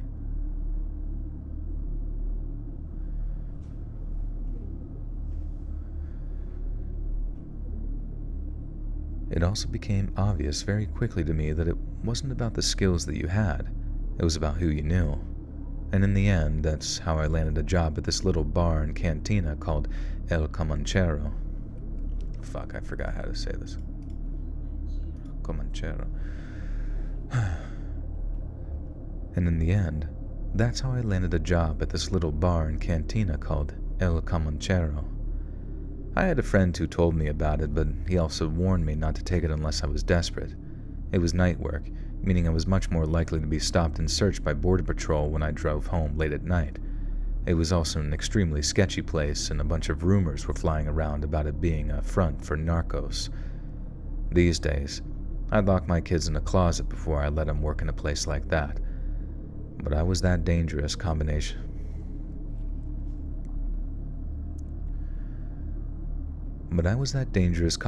Of young, extremely dumb, and very ambitious. It makes me cringe to think about it, but I pictured it being like Goodfellas or something. I'd make a few drinks, bust a few tortas, then get tipped in hundreds by all these cash-rich drug smugglers. That wasn't strictly true, but I did make enough money to just get the hell out of there once things turned bad, and boy did they ever turn bad. I was almost 20 years old when I started bartending at El Comanchero, and by 21, I was the GM, the general manager. But understand that sort of rise to power, I have to introduce you to someone called Paco. Paco was a complete degenerate coke addict. He did absolutely nothing for the business and simply taught me to do everything and... everything.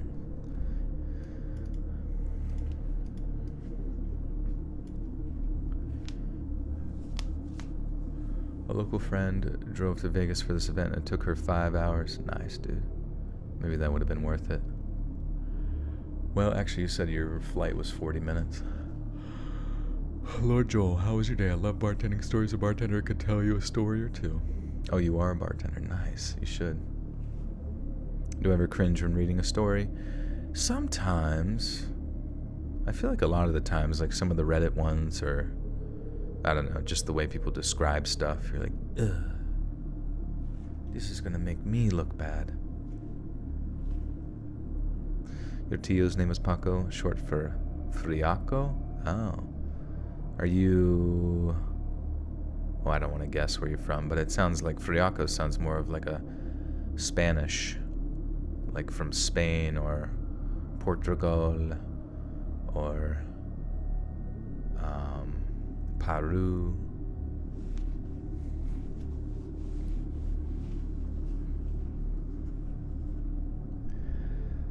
Paco was a complete degenerate coke addict. I should have said that cooler.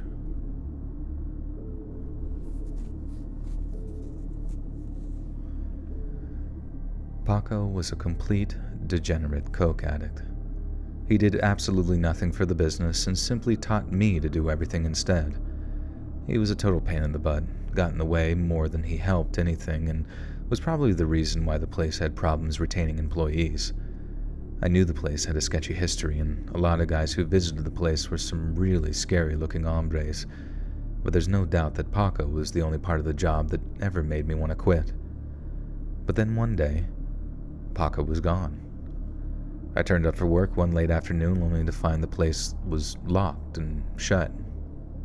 I gave Paco's home phone and pager a call from a payphone, then waited for like an hour afterwards but didn't respond.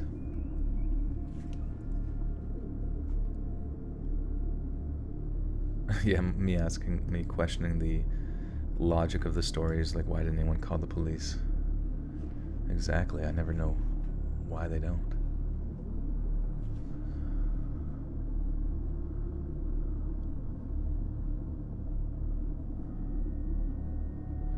If you're from the East Coast going to the Philippines, I suggest to have a layover on California or Hawaii, then the Philippines. Okay. Yeah, I wonder if that's where it would have flown anyways. I have no idea.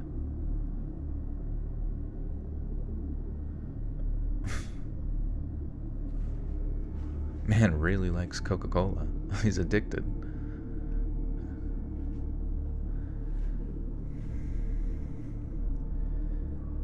I gave Paco's home phone and pager a call from a payphone, then waited for like an hour afterwards, but he didn't respond to either message. I really didn't want to have a drink back south. I'm an idiot, what am I doing? I really didn't want to have to drive back south only to have him call me like, yo, what's going on? Yeah. Donde chingada estás? I don't know. IDK, what that says. Hey, Little Raven Entertainment with their first ever super chat with 20 big ones. As well, love listening to your narrations during our night shifts. We look forward to hearing more in the future. The company. It's a secure, contain, protect company.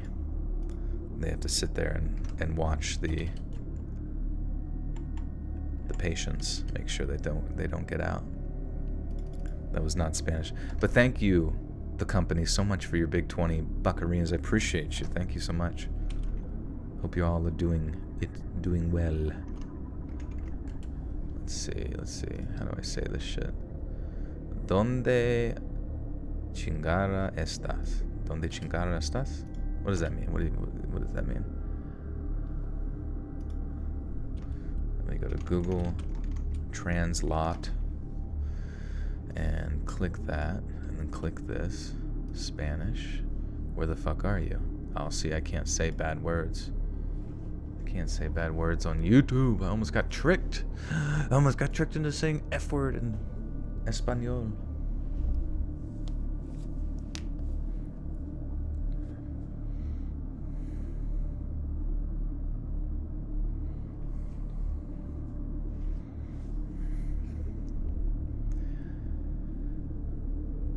I didn't really want to have to drive back south only to have him call me like, yo, where the F are you? So I figured I just could go grab some food, then hang out outside the bar just in case Paco decided to show up. Maybe 40 or 45 minutes go by. I get a bite to eat, but there's still no sign of Paco. Then literally right as I'm about to start my engine and begin the journey back home, this pristine 1973 AMC Javelin pulls up outside the bar. This thing is definitely narco, and the tattooed tank of a Mexican guy who got out of it was every bit as intimidating as you might expect. But what was even more unnerving is how he got out, looked around, saw me, and then walked straight over to my car like he knew exactly who I was. When he'd confirmed who I was, the guy tossed the keys to the bar.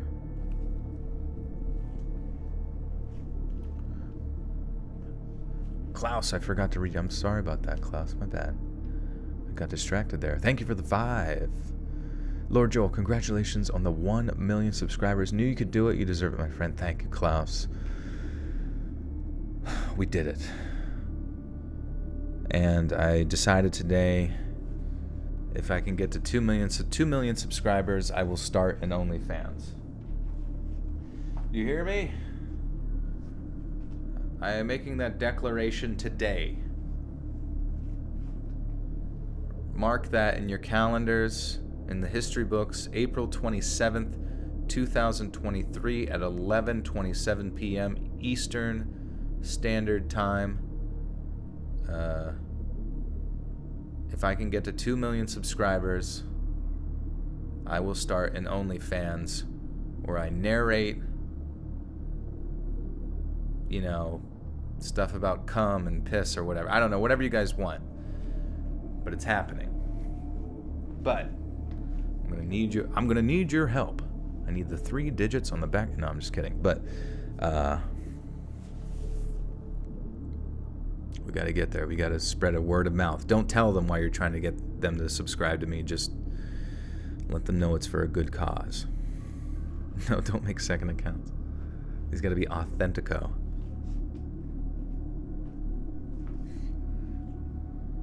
Ooh, just smoke weed live or something. All right, fine. We'll just smoke weed live or something. I'll smoke crack on stream.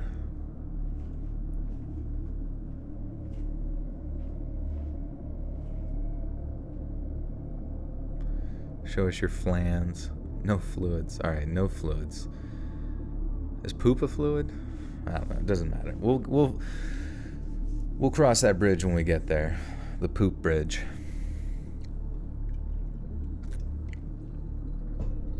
He'd pay for the weed live. Robin did say that he was going to be finishing up my stream reaction scene video thing by tonight, which could be sick. Could be pretty funny. If you need any scripts, do you have those, Jen? I'll have Chat GPT do it. Oh, yeah. That feels very good, like a human should. I'm feeling human sexual arousal. Oh my, wow. Yippee, Skippy. There he is. There's the man himself. We summoned him. Working on it right now. Just got a few kinks to solve. Robin's feeling a little kinky. Donella with the 5 says, good night, Joel. I have to go to stupid work early in the stupid morning like a stupid adult. Congratulations on 1 million. Woohoo! Thank you, Donella. It's okay. You're going to get the best sleep ever tonight, and you're going to feel fantastic tomorrow. It's going to be so cool. But thank you for being here. And the 5. Arnold Schwarzenegger, number 15. Burger King food lettuce. Wow.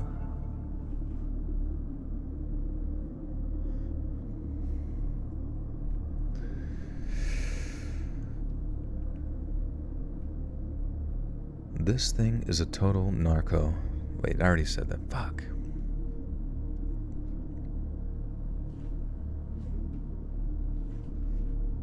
Ethical, inclusive, erotic audio for women. There you go. Got all your bases covered there. Unfortunately, mine is not going to be ethical. It's going to be rough. It's going to be... You're going to be listening, you're like, what the fuck? And you're going to go to pull your headphones off. It's good. The headphones are going to like suction cup to your head. You're stuck there. I don't care if you're on the bus, on a trip, a plane, a crane, a wigglesmuts. I don't care what you're riding. There's no way you're going to be able to hide your boner, because that shit is... Also, I have no idea how you would even advertise. We talked about this before. How you even advertise an OnlyFans. I guess you can only have it on your Twitter, on your all the links and shit like that. Whatever. Once again, it's gonna be many moons till we get to that point. But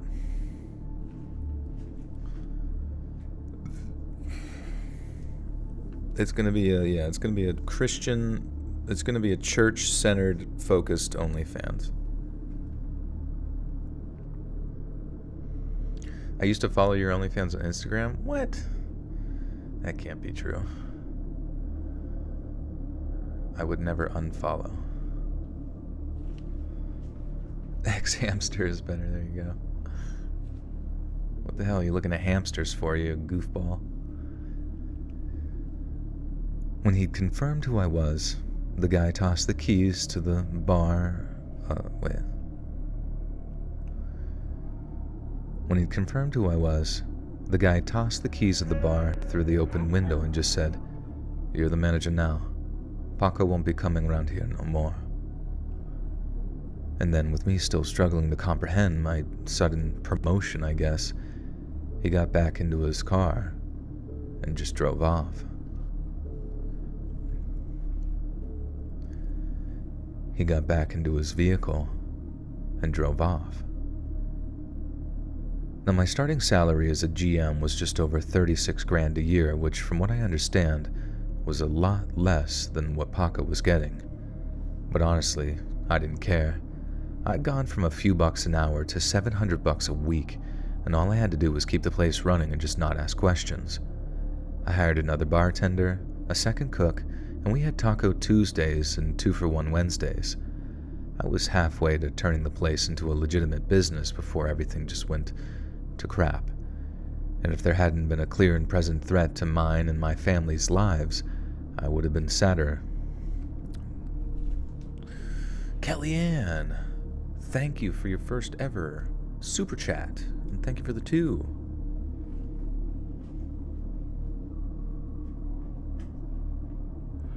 You had an OnlyFans not long ago. Yeah, I don't know. Some people have mixed experiences because, I don't know. Obviously, you can speak your mind here, tell us your experiences. I'm sure you probably deal with 1 or 2 creeps from time to time. From time to time. Do you think Paco preferred vanilla Coke or cherry? Dude, definitely cherry. Cherry Coke was so fucking good. Cherry Coke at like the going to the movies with a big buttery basket of popcorn. Holy fuck, dude. I was in heaven as like a little diabetic kid. You know, a lot of people say Americans are fat. Personally, I think it's worth it. Nicole Kitely with the 10 says, please buy Pradeepa's favorite toy and treat for me. We had to say goodbye to one of your cats today. Oh, there's almost nothing harder than having to let them go even when you know it's for them. I'm sorry, Nicole. I'm sorry to hear that. It's funny, I actually talked about that today, or I thought about it last night, where I was like, man, Pradeepa's going to be 9 years old, and he's the same birthday month as me, so June, and so I just say we have the same birthday, and yet he's still so fucking spry, you know what I mean? He's still just like this little kitty, very cute, very roly-poly, just silly boy. Still will suddenly, like, as I don't even know he's there, I'll take a step somewhere and he'll just sprint off running away as if though, like, he's trying to get me to chase him or he's just actually genuinely terrified of his shadow. And then this guy, when I was meeting with my friends for dinner tonight or whatever, like, this one guy that was there, he said that his cat that he picked up today was 17 years old, and that his cat before that had passed away was only a few years older than 17, but the one that he currently had seemed as if though it was doing good at 17. And I was just kind of reflecting upon the idea of just like, man, I don't really know how I would feel losing Pradeep. That'd be like one of those sensations of just like, holy fuck. So I'm very, very sorry to hear that, Nicole, and I hope you're doing well and everything's going well, and I hope we can take your mind off it for a little while. But at the same time, celebrate, the good things, the good times, that's all you can really do with people's lives, is just celebrate what they gave you and what you gave them.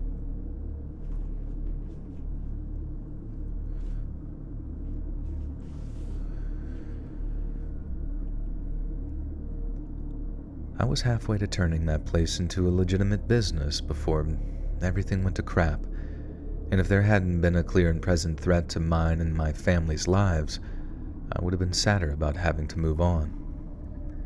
So we closed up one night, and I was almost at the border crossing on North Grand when I realized I'd left my wallet on the bar. The same wallet that had my weekly wages in it, all in cash. Anything else, and I've just waited until the next day to pick it up in the morning, but I wasn't about to leave $700 plus tips for our cleaning lady to potentially swipe. Not that I didn't trust her, it's just, that's a lot of cash. I turned off as quickly as I could, then circled back towards the bar to grab my wallet, bearing in mind that I'd stopped at a 24-hour taco place after work, so I arrived back maybe 20 to 30 minutes after I'd first locked up, only to find that someone else had come by to open up the bar's front door. When I first saw it, I felt like I was going crazy because in spite of having a vivid memory of lowering the steel shutters over the door, I had obviously forgotten to do it. It didn't really occur to me that someone else had come by, not until I unlocked the doors, walked inside and heard this sort of faint sound of music coming from somewhere in the building. It's only a few feet from the front door to the bar, so I can see my wallet the moment that I walk in there. I walk over, start thumbing through the cash, and it looks like it's all there, but then who's in the building and where's that music coming from? It was very, very creepy. The only other person who had a key to the building was the owner, so it made sense that it was him if there were no signs of breaking and entering, I guess. But then I also just wanted to make sure that no one had sort of jiddled the padlock to get into our liquor storage and was playing some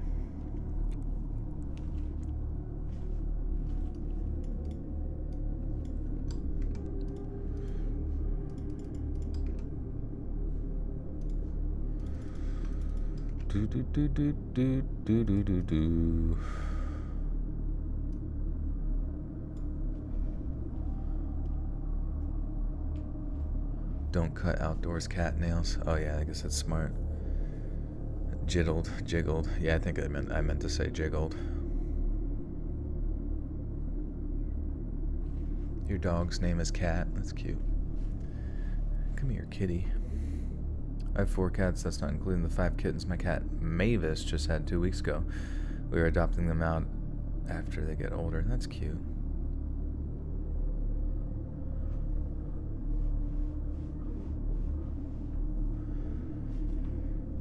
Oh yeah, Jackie Chan. I think I did see related to the video game. I'm just not sure if it just seems like a process, you know what I mean? And I'm not sure that I have the time to really go through the process of getting everybody into that and that kind of thing, and nor do I feel like I might have the time for it, you know what I mean?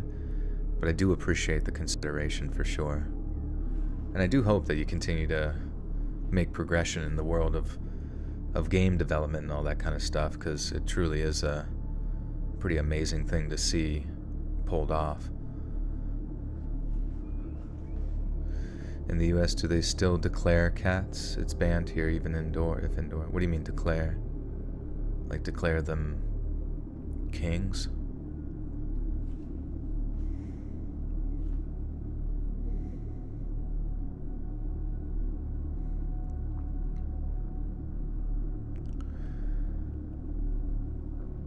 But then I also just wanted to make sure that no one had sort of jiggled the padlock, got into our liquor storage, and was now just playing music while drinking themselves to death.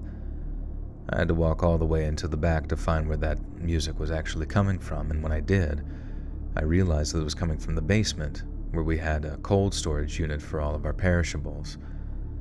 What the hell someone would be down there for after closing time was definitely a mystery to me, but the music made the whole thing even more confusing.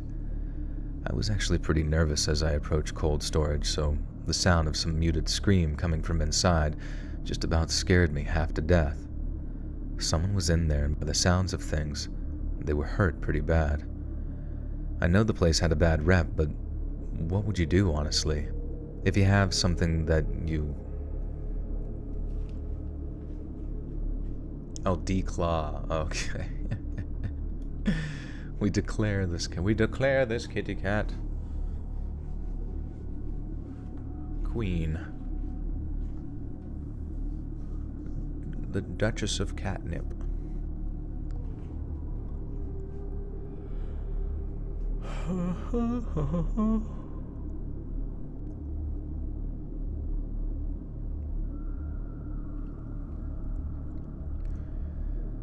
If you have something that even resembles a soul, you go check it out.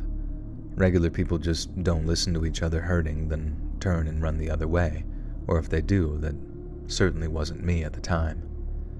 So I did what I did. I rushed forward, opened up the door to the storage, and after that, everything changed. So I won't dress this up. This is real talk, so I'm not going to give some disgusting and detailed description of what I saw. There were 3 guys inside the cold storage, and one was being tortured. There was a video camera too, set up on a tripod, and there was blood all over these plastic sheets that they hung up to contain the mess. I just ran all the way out to my car, drove home, and then returned in the morning like nothing had ever happened.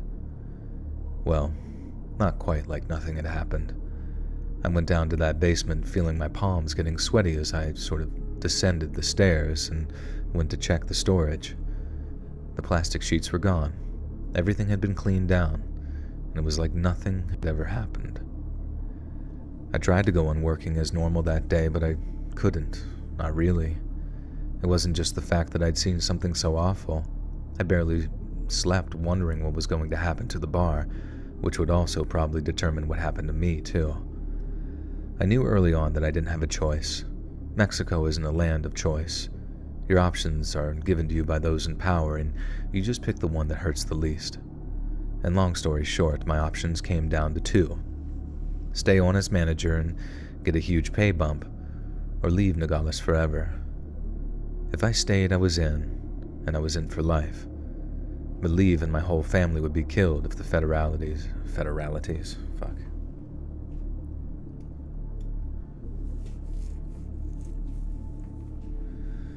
Federales, is that how you say it? Federales.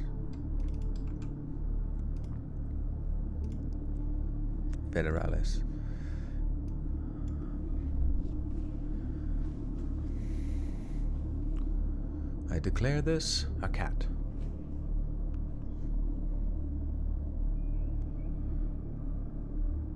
Dexter Cleaning Service.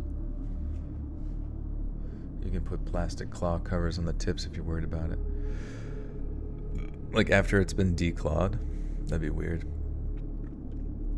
Chat, would you want a Let's Read video game where you just get to hang out with people? There are tons of story rooms to visit and play through a story, and new ones added regularly, voxel graphics. Is it like a... It looks like... What's it called? It looks like a mod, you know, like how they have a bunch of game modes for Roblox? Is that what that is? Or is it like a completely different thing?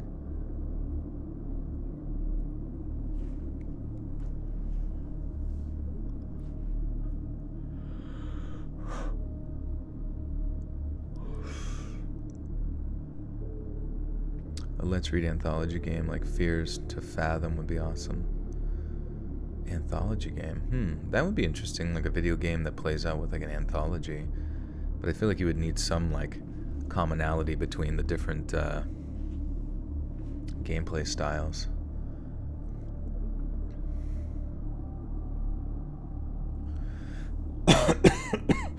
The Sandbox. Is that so? That's a thing called the Sandbox? It's like a game development tool or something.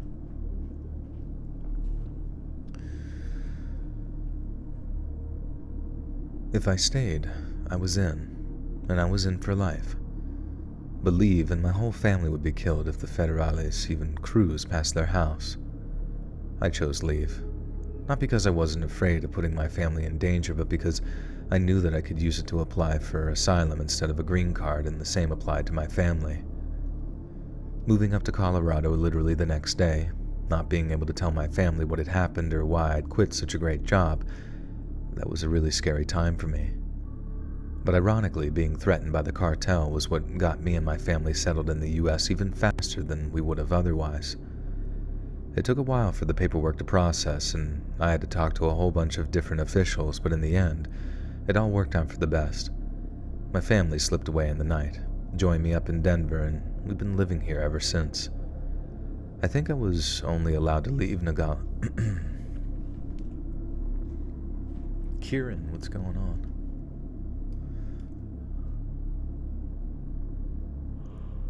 I have a voxel edit program on a game maker program. If people want, they could download and could team up on the project. Interesting.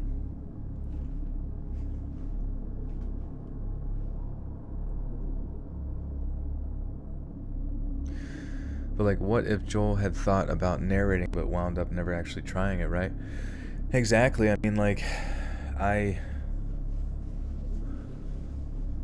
Wait, are you talking about, like, if I just never ended up doing YouTube stuff?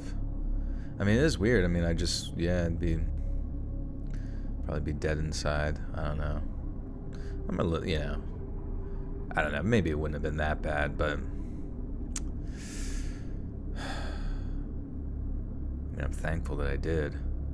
Hence why I feel like everyone, if they really want to, like, pursue something that's a little bit abstract and out of the normal of, like, going to college, getting a job and working for somebody else, like, there are things that people can do with that sort of process that definitely guarantees, like, solid middle class income and, like, definitely better off than where they would have been otherwise. But I feel like eventually you do that for a while and I don't know, you just get that itch, you know what I mean? You get that niacin itch in your balls that just tells you to try something else.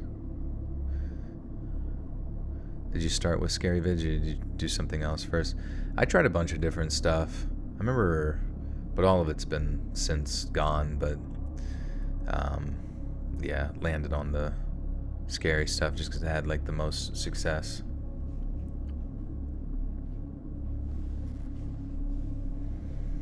You're in college at 47. That's good. Yeah, what are you going to school for? And hear me narrate the B movie script. Bees! Not the bees!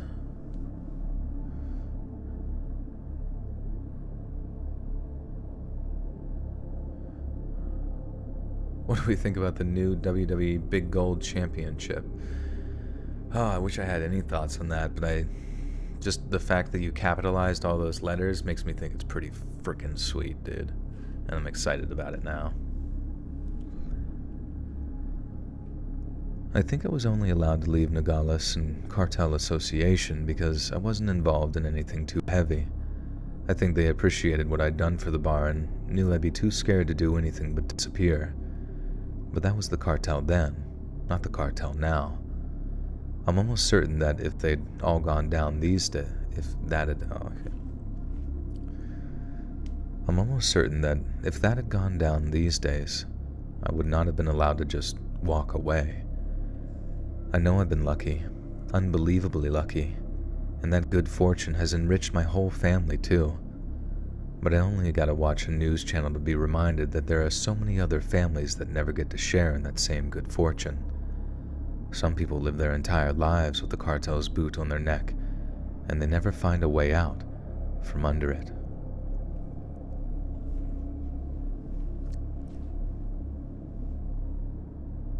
Stream the B-movie video game on PS2. That should be the birthday game.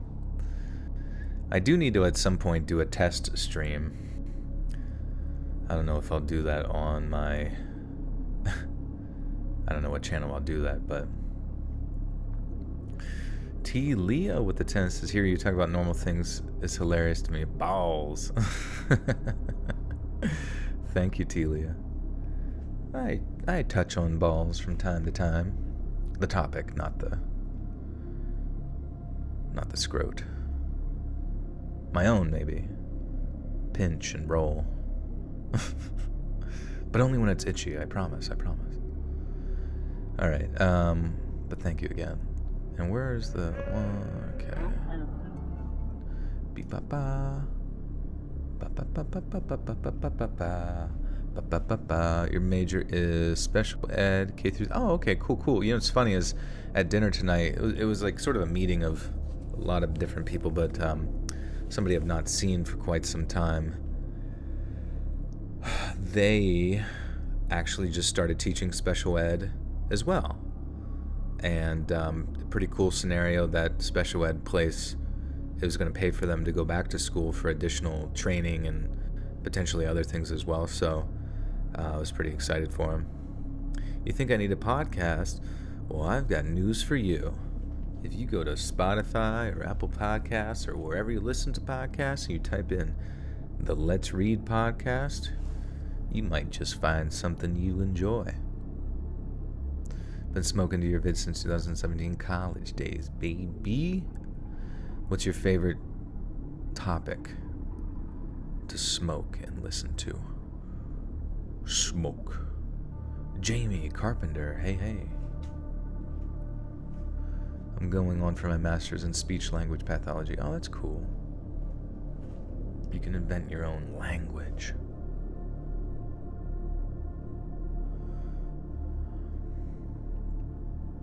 And you remember Emoji Movie.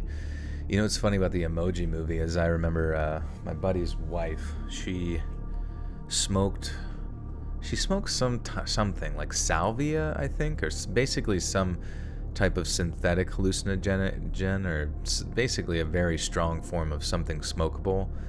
And they were watching the Emoji Movie whenever she did, and she said she was so messed up and that movie was on that she legitimately thought she had died and gone to hell, and hell was the Emoji Movie.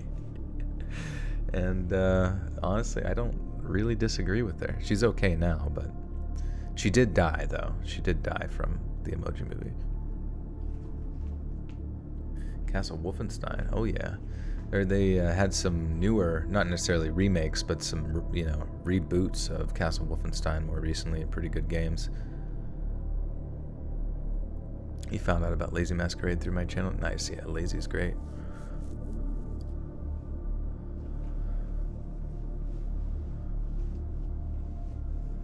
I played Doom. I did play through the first Doom and then the more recent Doom. I don't think I finished the more recent Doom, but Doom 2016 I played through, and then Doom Eternal, right? My buddy actually beat Doom Eternal on Nightmare mode without dying. So can you imagine that? Just like playing that game all day on the hardest difficulty, and you just like can't die as you go through it. Like imagine getting to the last boss and getting killed on some bullshit thing, and you have to start everything all over again. But I guess if you beat it without dying, you unlock some golden something, and he got that, and it was pretty impressive.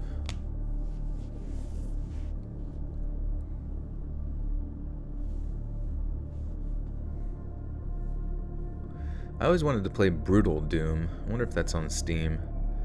I always see so much cool shit on like mods, but I just don't really like have like the know-how on how to like install mods for video games and stuff. Julie L, welcome to the Buttersock Cult. You now have access to bonus content.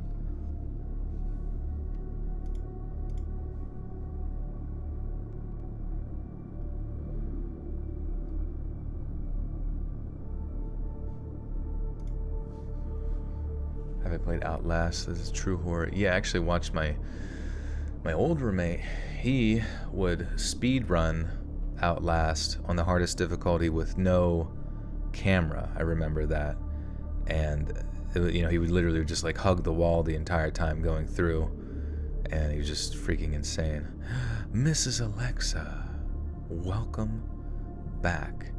Gestating in the Buttersock Cult for 9 whole months. It's been a while. Thank you for helping me get rid of sleepless nights. You're welcome, Miss Alexa. Mischievous dog. And I hope you had an amazing birthday recently. What's my favorite topic to read? Definitely the paranormal stuff for show. I just find it fascinating. Mischievous dog. Outlast 2. I remember him playing through Outlast 2, and there was like a part where the characters from, the cult / like backwoods people were like, the skull of Christ. And we would just like say that anytime we'd walk by each other, like the skull of Christ. I don't know, it just didn't make any sense. Like they've got the skull of Christ. I don't know, it's just silly. The skull of Christ. The Buttersock colony, that'd be sweet. We're starting our own colony out in space. You can't open your jar of honey. Well, you, I guess, will have to climb up to a beehive and just eat from there, I guess, like Winnie the Poop.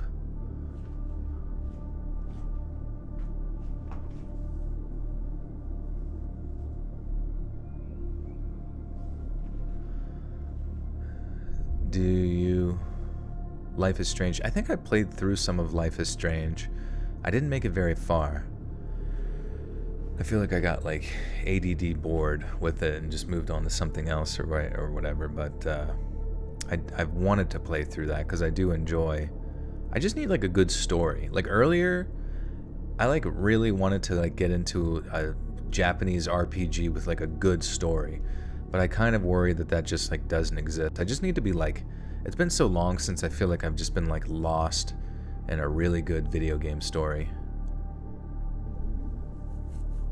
They played Heavy Rain. It's been a long time, probably. I remember, I think Donkey, video game Donkey, had like talked about Heavy Rain or had something about Heavy Rain, and just the part with like the dad or something. I'm fairly certain it was Heavy Rain, but he like couldn't get his son or something because he kept wanting to like grab orange juice, or I don't know. It was hilarious. And the son dies because he couldn't decide on not drinking orange juice. Oh yeah, Stan Lee Parable was fun. I like those types of games. It's like that sort of, you know, Portal-esque witty humor. Jason, yeah, Jason's great. Jason's hilarious. He streams on Twitch once in a while, and like he's probably the only Twitch streamer that I can actually sit and listen to for a while, because the shit that he says about the game is really, really funny. He just has a great sense of sarcasm. Play the New Stars. I've never heard of that. Power Wash Simulator while listening. Nice, that sounds relaxing. Disco Elysium, it's an interesting story. Yeah, my friend told me about that one, actually. It would be pretty good. All of the characters are voiced over and stuff, and it has I don't know, they said a lot of the dialogues are really funny, so I do want to check that out.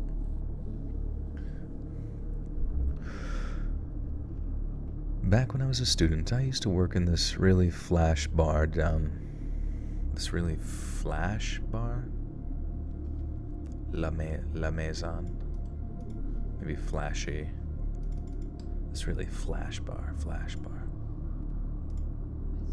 Maison. La Maison.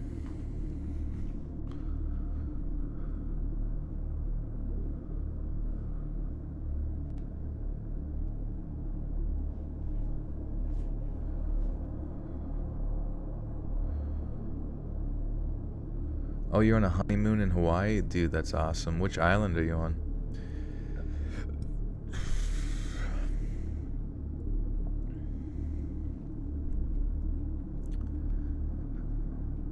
Back when I was a student, I used to work in this really flashy bar down in London called La Maison.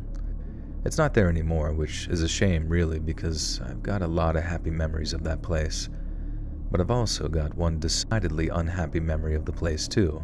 Downright terrifying, in fact. I was working a Sunday evening shift after a very heavy Saturday night, and the whole team was just absolutely knackered. Thankfully, so was the rest of London after the night before, so the Sunday ended up being quite an easy shift. Our general manager ended up sending 2 or 3 members of staff home, and we ran the place on a skeleton crew until it came close to closing time. Now, I can't emphasize this enough. This place was fancy. We did bottle service, had a VIP section, people queued up for ages to get in during peak hours, and we even had a few footballers drop in every so often, which made the place even more popular with punters. The point is, we made an obscene amount of money over the weekend, so on a Sunday, we had easily had 30 to 40 grand in cash just sitting in the safe upstairs.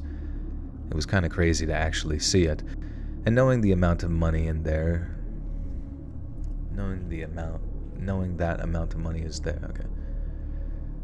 It's kind of crazy to actually see it, and knowing that amount of money is there makes you think some wild thoughts sometimes, but obviously you never act on them.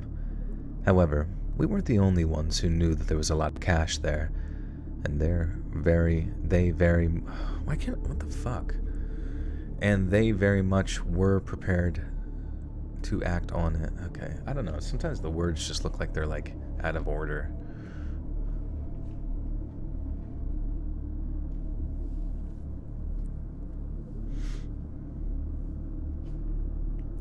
Please hit the like button. Thanks. flash, trendy, very flash. Flash FM. However, we weren't the only ones who knew that there was a lot of cash there, and they very much were prepared to act on it. At closing time, our 2 bouncers walk into the men's toilets to check if there's anyone left over. All I heard was shouting, and then the bouncers walked out again, hands in the air. Behind them walked 2 blokes who had been lurking in one of our corner booths, mostly with their hoods up for the final hour of service. They had their faces covered by that time, and both were holding handguns. They asked who the managers were, which was me and my boss, and they separated us from the rest of the team. Everyone else had their wrists and ankles tied at gunpoint, then the armed men told me and my boss to lead them to wherever the safe was. We did as we were told, but there was a massive problem. The safe in our office was on a time lock, and it was set for midnight, meaning the robbers would have to wait about 25 minutes if they wanted their money. Meanwhile, there are 5 people downstairs, 2 of whom are bloody great bouncers, and they're all lying on the floor tied up. The robbers wanted the money, and they wanted it right then. Waiting around wasn't part of their plan at all. It meant down, as you might imagine. It meant down? Flash, handguns.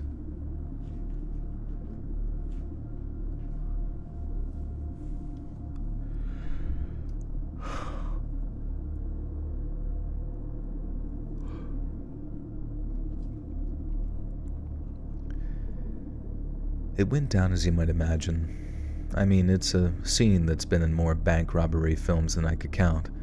The robbers want the money out of the safe, but the person can't open it.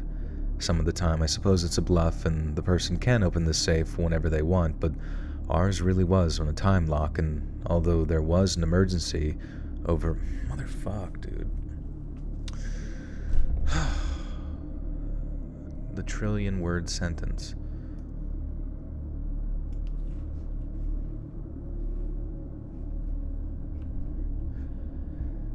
Some of the time, I suppose it's a bluff, and the person can open the safe whenever they want, but ours really was on a time lock, and although there was an emergency override built in, the code was only known to company directors, not GMs. My boss told that to the robbers, but they didn't believe him, and neither were they prepared to just sit around for the better part of half an hour so they could wait for the safe to open. At first, they threatened to shoot my boss, and he begged for his life. They thought it was funny. They didn't shoot him, they just slapped him around a bit trying to get him to crack, but all he'd say was, "Guys, I can't open it, you have to wait, please, just wait." And his pleading only earned him more punches and kicks. Then one of the robbers started to choke him, saying he could only breathe again if he agreed to open the safe.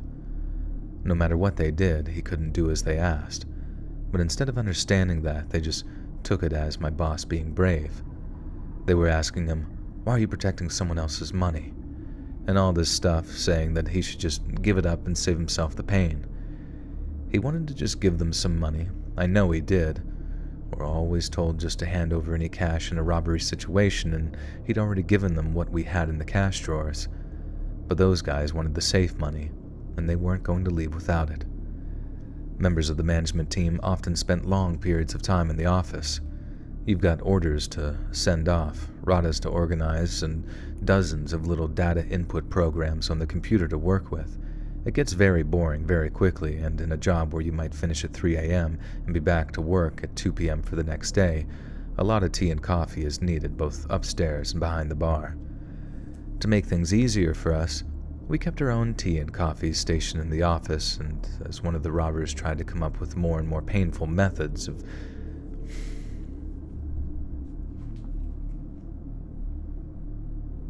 Glad you did not fully transition to true crime content.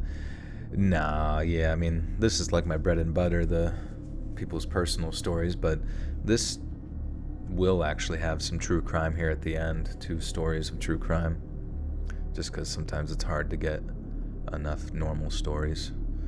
You feel me, blood? The never-ending sentence.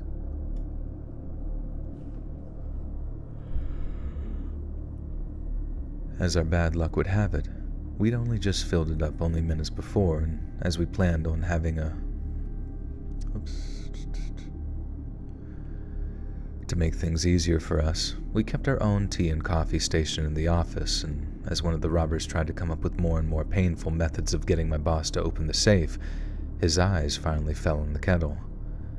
As our bad luck would have it, we'd only just filled it up only minutes before, as we'd planned on having a cup while we were... I can't read this shit, Jesus Christ. It's too fucking British. It's too British. The local militia is gonna come after me. It's so fucking British. Alright. Our bad luck. Fuck. As our bad luck would have it, we'd only just filled it up only a couple of minutes before, as we'd been planning on having a cuppa while we completed the end of night coffee. Like having a cuppa. Having a cuppa. Having a fucking cuppa.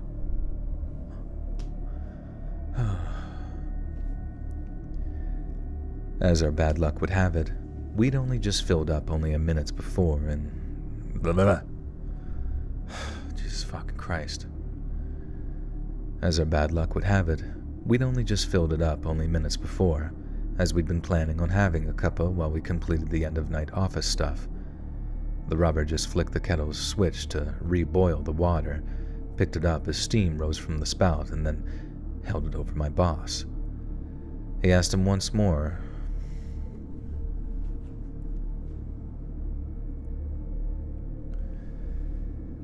He asked him one more time to open the safe, and my boss begged him not to, but he poured the water anyway. I'd never heard anyone scream like that before, and I couldn't watch. I don't know how much of the boiling water the robber poured over my boss or where it touched him, but I knew it must have been more painful than anything I could possibly imagine. I just kept my head down and cried until one of the robbers grabbed me by the hair, slapped me across the face, and told me to open my eyes. He told me I needed to watch what was happening because if we didn't get the safe open in the next couple of minutes, it was going to happen to me too. I'm not proud of how I acted, and I know that they were giving me an easier ride because I just looked like some little barmaid, but I begged and wailed and screamed for them not to hurt me. I repeated all the stuff about the time lock and how if they wanted the money that they just have to wait. I finished off by begging them not to hurt anyone. It would only make things worse, and they just have to wait. I think by that time, they had only had a couple of more minutes to wait anyways, so after going back down to the bar to check on the people they'd tied up, they returned to the office for the safe money. My boss was in so much pain that he couldn't do it, so he had to tell me the codes and things I'd need to do to unlock the big safe. My hands were shaking, but I did it, and when I opened it up, there it all was. My boss later said that since we'd had a particularly good Friday and Saturday, that there was probably upwards of 50 grand in there. The two robbers shoved me out of the way. Shoved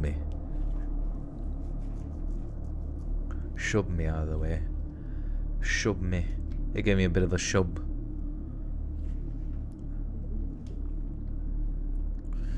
You had a cup of tea, that's why you needed the honey. Nice. Pradeep's been pretty good. He has not bothered me once all stream. The two robbers shoved me out of the way, lashed the cash bags into rucksacks that they were carrying, and then simply let themselves out. We rushed to call the police, but it was too late. The people downstairs said they heard a motorbike revving shortly after the robbers left, so they were probably miles away by the time the police and ambulance arrived. With the bar now being a crime scene, we couldn't do any of our usual clean-down duties, but as you can probably guess, we weren't exactly in the mood to carry on working after what we'd just been through, especially me. I was the first to go downstairs to try and untie my colleagues, and I think they knew something terrible had happened to our boss. Boss? Why does my mouth... does my mouth out of nowhere just like blah, blah. Ellie with a 5 says, "Hey Joel, I'm in a doodling mood. Usually I keep it horror themed. May you give me a prompt or an idea? I'll tag you on IG whenever I finish." Okay, let's think.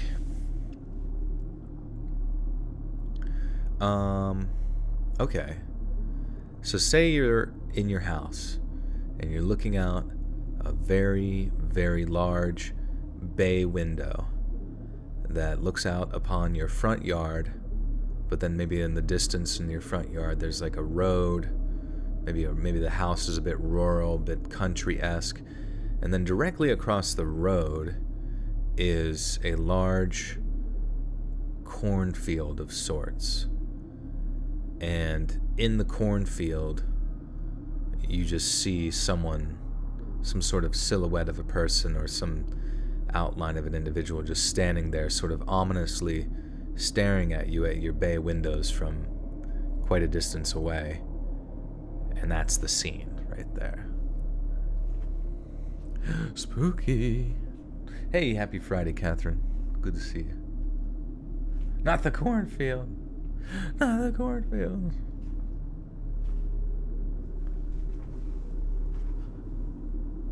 Usually have a grip thing to help open jars, but I don't know what my kid did with it. It's alright, you can do it. We believe in you. Give it a big honkin' squeeze and a twist. Use all the muscles. Maybe there's like a... Yeah, no worries, Ellie. Thank you for the dono.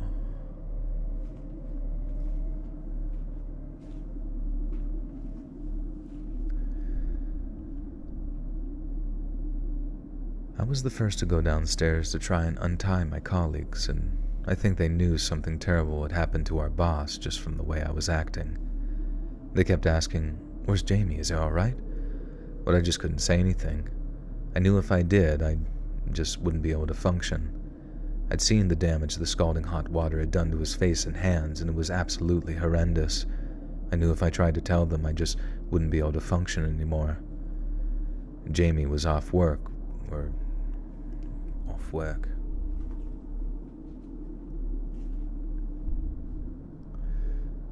Squeeze the sides, it should pop open. Well, if it's glass though, you know what I mean? Like, it probably would shatter. Where do I join you from? You're a new sub. I am from Pennsylvania.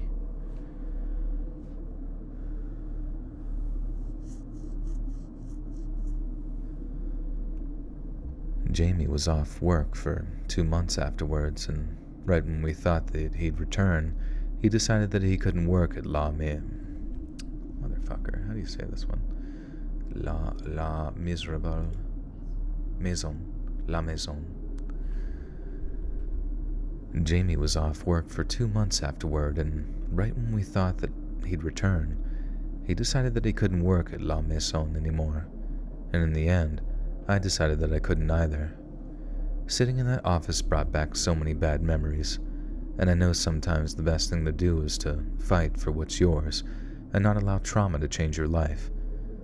But some other times, it really is better to just move on and start again somewhere else.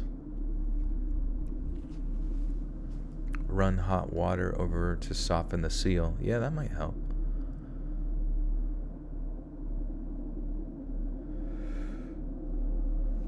This is your first ever comment on live stream. I feel like I've seen you before, Jacob Rick. I'm not sure if that's true or not, but it seems like a familiar name.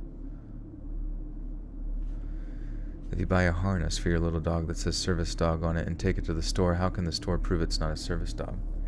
Exactly. That's what I do with my iguana. Use your teeth band and rip it off. Rawr. Rawr.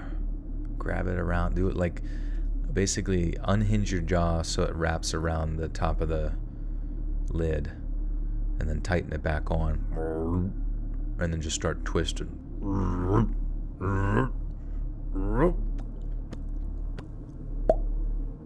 That pops right off. Hey Joel, can I share my work into like Twitter or email for Amy? Yeah, that's fine. Or like what? Like share your Twitter handle or your email or something like that. You might be able to like type your like you might not be able to type. Well, you might be able to type it like just your Twitter handle, but if you you might have to do it like out of context so it doesn't get, because sometimes YouTube, like if you do like follow my Instagram, like it'll like just automatically filter it. Ghost Crow, no worries, good to see you.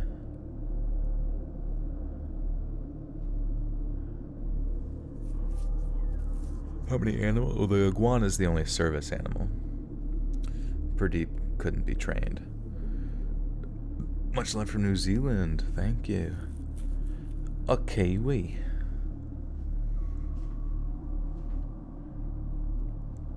Yes, if you do have any stories, you can send it to reddit.com/r/letsreadofficial on Reddit, or letsreadsubmissions@gmail.com. Alright. Let's do this thing. Some true crime stories for y'all.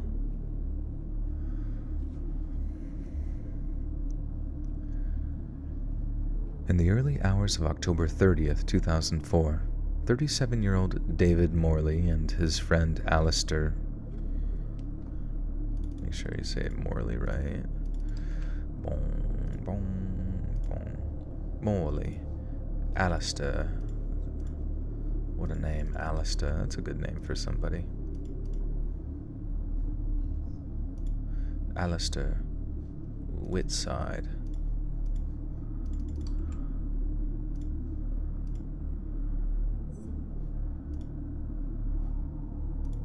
Whiteside. If it's British, would you pronounce it Whiteside or Whitside? I don't know.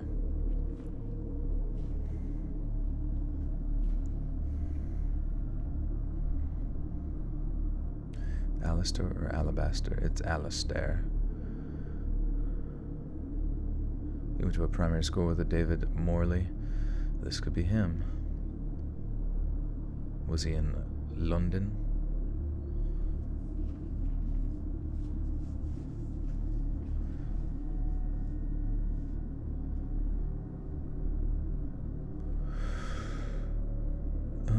Wit. Okay, cool. In the early hours of October 30th, 2004, 37-year-old David Morley and his friend Alistair Whitside were sitting on a bench near London's Hungerford Bridge. Known to his close friends as Cinders, David was a pillar of London's gay community, and while some might not be familiar with his name, they're familiar with the event he played a central role in. Having moved to London from his native Watford in the late 1980s, David found work as a bartender in the city's Soho district. He was like a duck to water. Gregarious and competent, but more than able to handle himself, David not only proved a natural bartender, but a natural leader too. By 1999, he was the assistant manager of the Admiral Duncan pub on Soho's Old Compton Street. The almost 200-year-old pub had become one of the most prominent gay bars in all of London, and it was David who was acting as head bartender on the evening of April 30th, 1999. Just after 6 p.m., one of the pub's regular patrons reported a piece of lost property near one of the tables. The Admiral Nelson's police on such items was policy? Wait, the Admiral Nelson's policy, yeah. Cody Dowling with the 2 says, nothing better to finish the day. Thank you, Cody. Good to see you. Get comfy. Says your British stepdad. Good evening, stepfather. Just like rolls his eyes.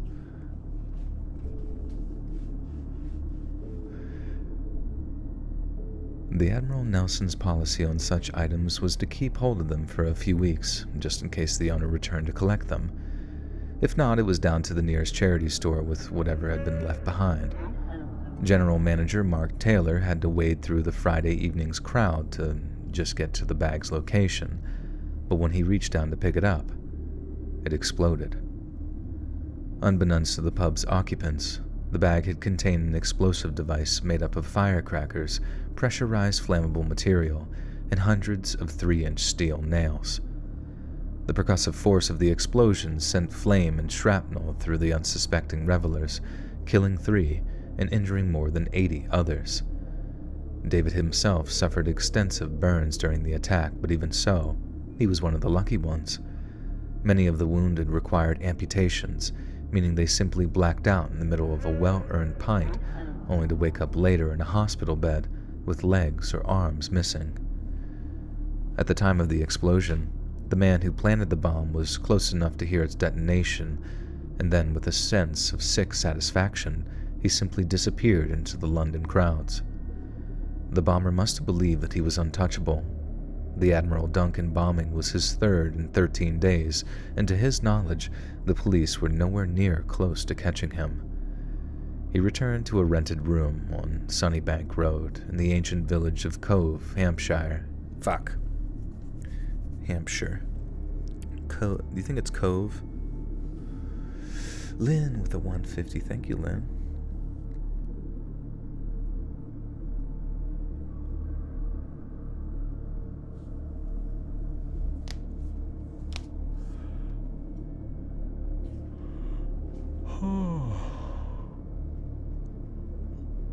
Mary, thank you. Or Mari. You spilt your bong sheet? Shit. Unlucky. He returned to a rented room on Sunnybank Road. Yeah, I've never heard of this bombing either. In the ancient village of Cove, Hampshire, and began to plan his next attack. CB13MF, what's up? What's good?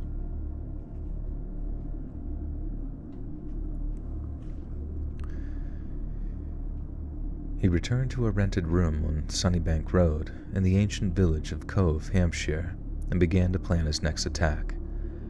Yet in the wee small hours of the morning, a team of black-clad police officers crept up Sunnybank Road, and in the pitch darkness, they surrounded the suspect's home. When the officer burst into the bedroom of 22-year-old David James Copeland, they were greeted by an eerie sight. 2 giant swastika flags covered the entirety of one wall, and on the corner desk, there was clear evidence of bomb making. As the heavily armed officers dragged Copeland out of bed and announced that he was being arrested under the Terrorism Act, he told them, "Yeah, it was all me. I did them." Copeland was discovered to be a member of the UK's ultra-far-right British National Party, and was further radicalized after a fellow party member gave him a copy of The Turner Diaries. The Turner Diaries is a 1978 novel by William Luther Pierce, which depicts a violent revolution in the United States which leads to the overthrow of the federal government, a nuclear war, and ultimately, genocide.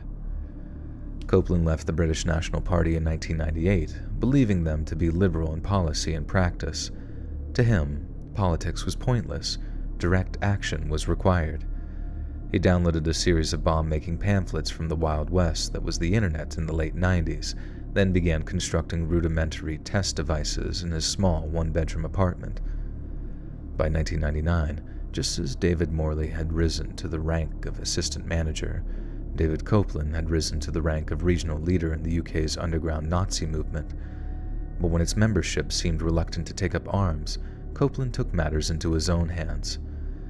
Following his arrest, he admitted being a die-hard neo-Nazi, but medical records showed that he was heavily dependent on antidepressive medications and had a history of mental illness. A group of 5 psychiatrists. Shit.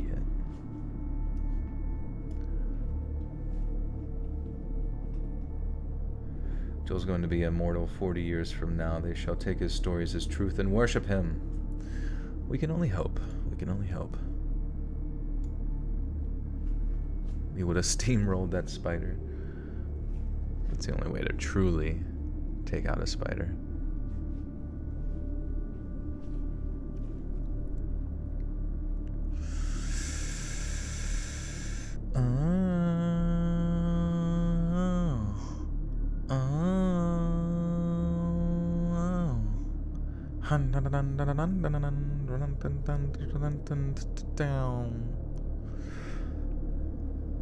A group of 5 psychiatrists agreed that Copeland displayed numerous symptoms of paranoid schizophrenia.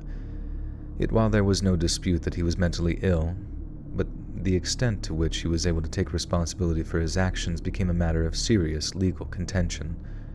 In the end, it was crime writer Bernard O'Mahony. O'Mahony. I feel like that's like Mischievous dog. one extra O that shouldn't be there. O'Mahony. Name's Mahoney. O'Mahony. I gotta check. I actually have to make sure that O'Mahony even exists as a last name, because I have this weird feeling that it doesn't.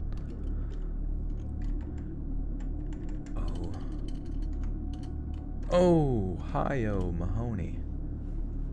Oh, it exists. Bernard O'Mahony. I don't know why, it just sounds so strange. Give Pradeep a smooch, I shall. I don't want to wake him, though, because then he'll want more attention. Felicia Souders, welcome to the Butter Sock Cult. You now have access to bonus content.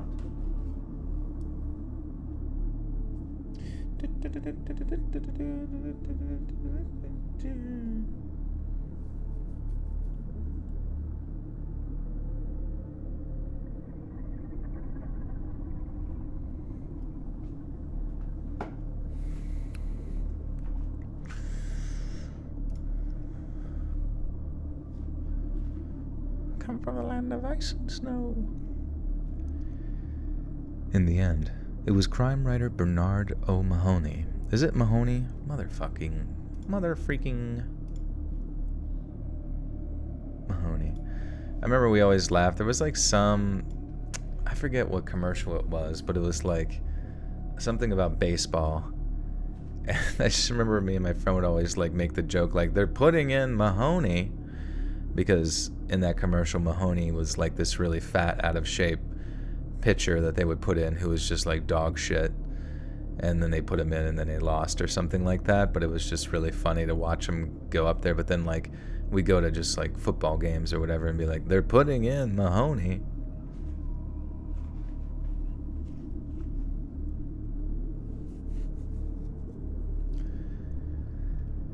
In the end, it was crime writer Bernard O'Mahony who helped secure a conviction, and he did so in a rather unorthodox manner.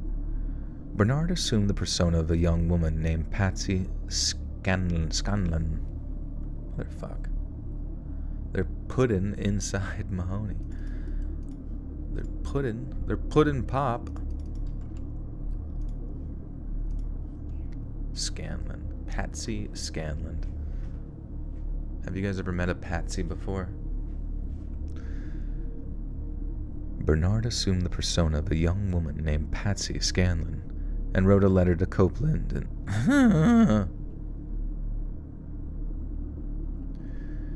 Bernard assumed the persona of a young woman named Patsy Scanlon and wrote a letter to Copeland in which Patsy professed a romantic interest in him.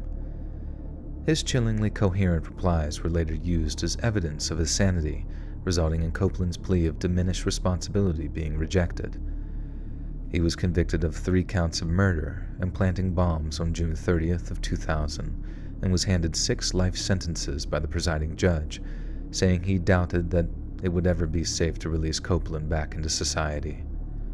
Meanwhile, as Copeland's long and drawn-out trial captured the attention of the national media, David Morley was keeping busy. His own wounds had healed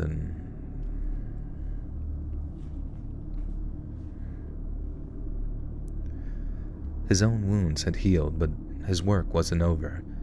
He'd known many of those killed and wounded by the explosion and spent a great deal of time comforting and consoling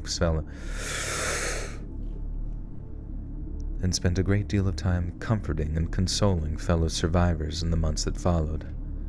David was a source of strength for those that needed it, at a time when they needed it most, and for that he was greatly admired and deeply loved.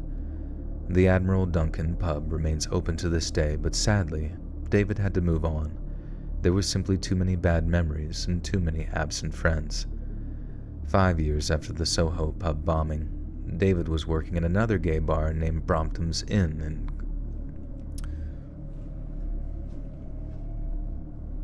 Joel is the narrator.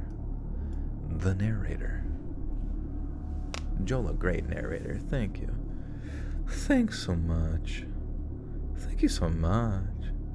Thanks so much. Thank you so much. Thanks.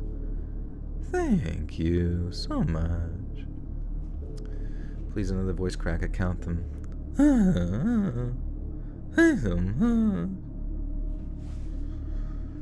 Okay. 5 years after the Soho pub bombing, David was working in another gay bar named Brompton's in Earl's Court. On the night he was sharing a bench with his friend Alistair Whitside, there's a good chance that he'd been working and was simply enjoying a quiet drink with a co-worker. As any city center bartender, As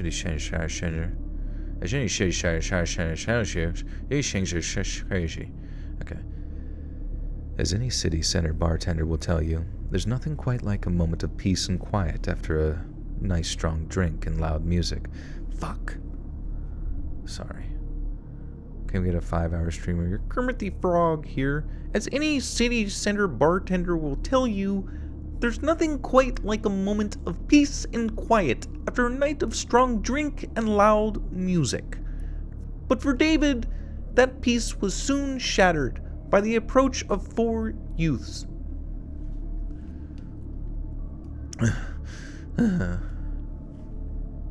Hiya!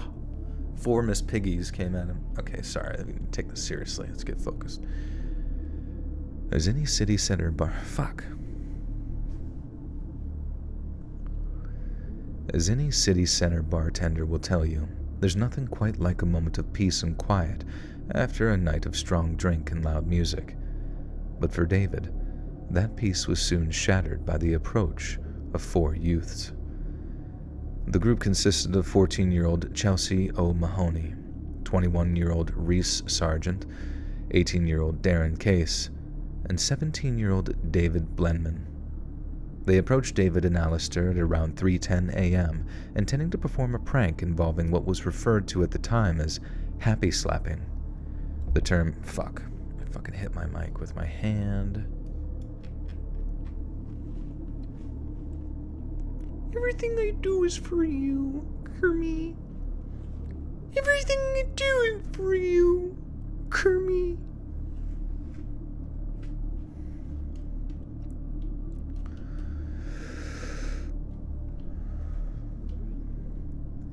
The term happy slapping refers to a fad originating in the UK during the early 2000s.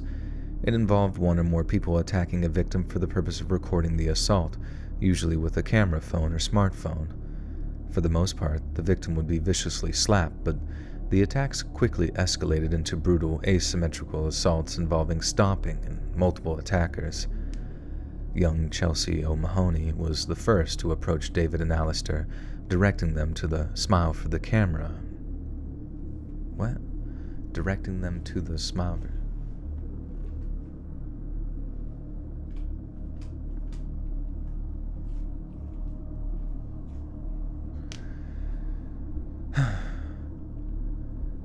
The young Chelsea O'Mahony was the first to approach David and Alistair, directing them to the smile for the camera as she pointed to one of the teenage boys who was filming the encounter on his phone. The 2 other boys then proceeded to ambush the older men from behind, punching and kicking them as they fell from the bench. After stealing Alistair Whitside's phone, the group continued to attack David Morley, with witness testimony stating that it was the youngest of the group, 14-year-old Chelsea O'Mahony, who delivered the fatal blows. Once he was unconscious, she began kicking David's head like it was a football. After that, he remained silent and still. Alistair Whitside rushed to contact emergency services, and once an ambulance had been dispatched to their location, David was taken to St. Thomas's Hospital in Lambeth. Emergency surgery was performed, but the surgeons were faced with an uphill battle. David had received a total of 44 separate injuries, including 5 fractured ribs and a ruptured spleen. One surgeon noted that his wounds were more consistent with those seen after a car accident or someone who had fallen from a great height and was stunned when he heard that David was the victim of an assault. An extensive police manhunt resulted in the arrests of all 4 suspects, but police failed to find pictures or videos of the attacks on any of the assailants' mobile phones.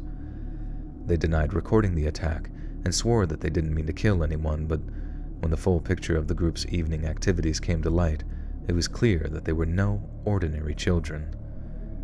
Between the hours of 2:30 a.m. and 3:20 a.m., the group assaulted 8 different people in a spree of violence. They set upon drunks, homeless people, anyone who provided who... Jesus, this... You know what that reminds me of is...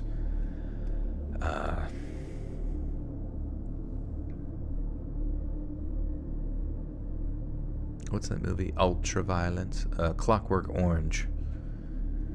It's like the kids from Clockwork Orange. Jesus. Maybe this is what it's based on. Wait, or no, this is in the 90s. Fuck, I don't know. Or early 2000s.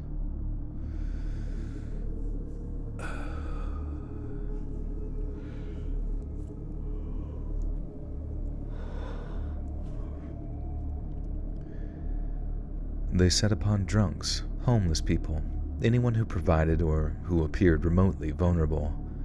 The rampage left several hospitalized, with one of the victims succumbing to their injuries following emergency surgery, and that person was David Morley. Medical staff did everything they could to keep him alive, but tragically, David was pronounced dead at exactly 7:40 p.m. A man who survived a neo-Nazi bomb attack, snatched away by a pack of feral children.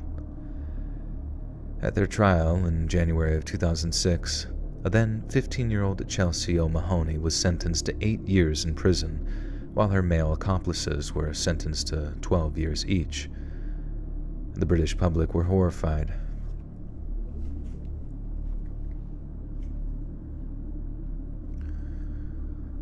The British public were horrified to learn that such a young girl could have been central to such a horrifying attack, yet the causes of her delinquency were obvious. The daughter of 2 heroin addicts, Chelsea had experienced what one social worker described as a particularly chaotic and fragmented life, but it was no excuse for the horrors she helped. Oh, man. But it was no excuse for the horrors she helped inflict on some of London's most vulnerable denizens.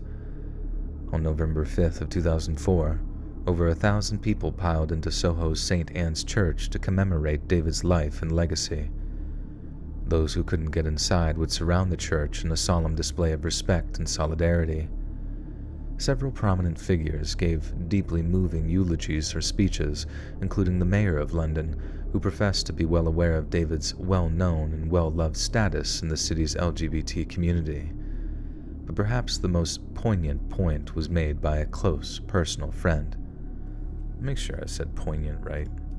For some reason it just felt wrong. Poignant. Poignant. Poignant. My name is Poignant. Hello everyone, my name is Poignant.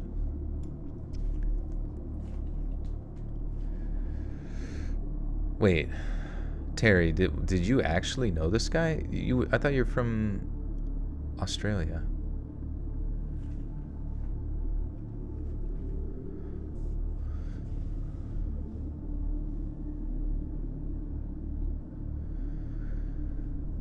But perhaps the most poignant point was made by a close, personal friend. Quote, "This is the second time he was in the wrong place at the wrong time," they said. But for so many of us here today, we found David in the right place at the right time, and he'll always have a place, a very special place, in all our hearts. Australia, Britain, same thing. Oh, no, I actually was curious if you actually did grow up with that guy, because that would have been wildly coincidental.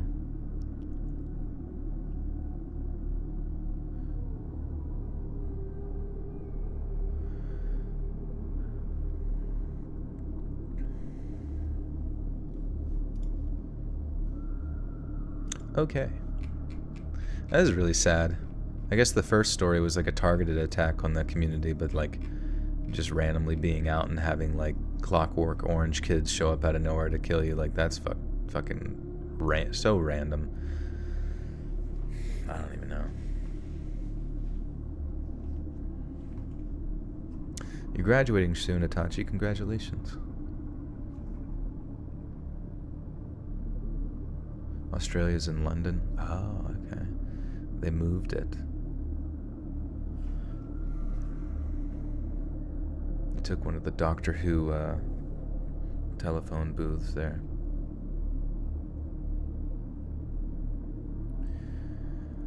Sorry, Lynn, I don't think I'll have time for that. I do apologize. We've been going for close to 3 hours here, and we still got another story to go.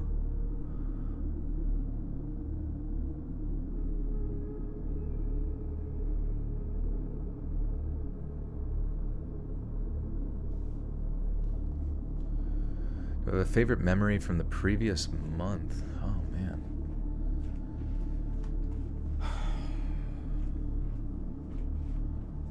Previous month. Well, I mean, like in the previous month, I did hit some pretty high PRs on lifting, and that felt pretty good. I mean, it was very, very exciting to. Just felt good, you know. And then, then I guess also I hit 1 million subscribers recently, so I'm having a pretty good month.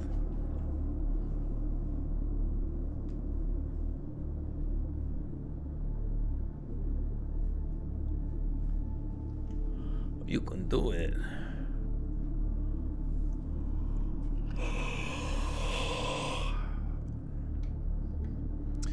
Clockwork Orange was so bizarre, I was bored most of it. Yeah, I don't recall ever actually making it through all of Clockwork Orange. Like, whenever he eventually gets, like, arrested and, like, put in the psychiatric place where they torture him with weird MK Ultra, you know, brainwashing shit, I feel like I'd never get past that point because it's so boring.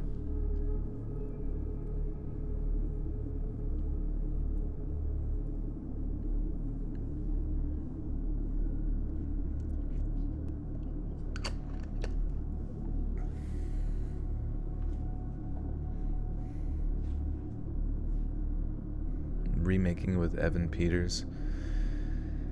I don't really think it needs a fucking remake. I mean, whatever, they can do what they want, but I'm not gonna be...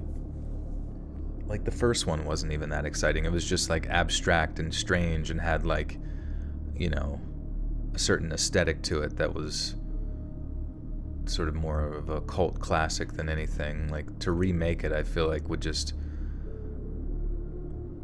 be a little bit disrespectful.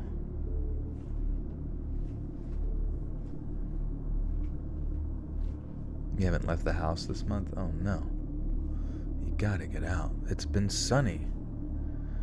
Me too. I'm tired of fucking remakes too. Like, just literally think of a new fucking idea. You don't have to invest $1 trillion bajillion into like all of the new ideas. Just think of fucking something. Like, they are literally creatively bankrupt, and also financially bankrupt as well. It's just like embarrassing.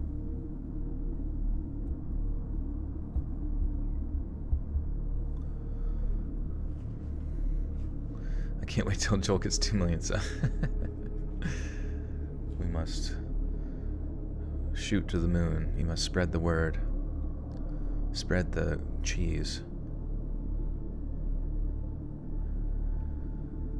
On the afternoon of Tuesday, February 9th of 1988, 22-year-old... Oh, I think they may have added the word the 22... McCourt, Helen McCourt.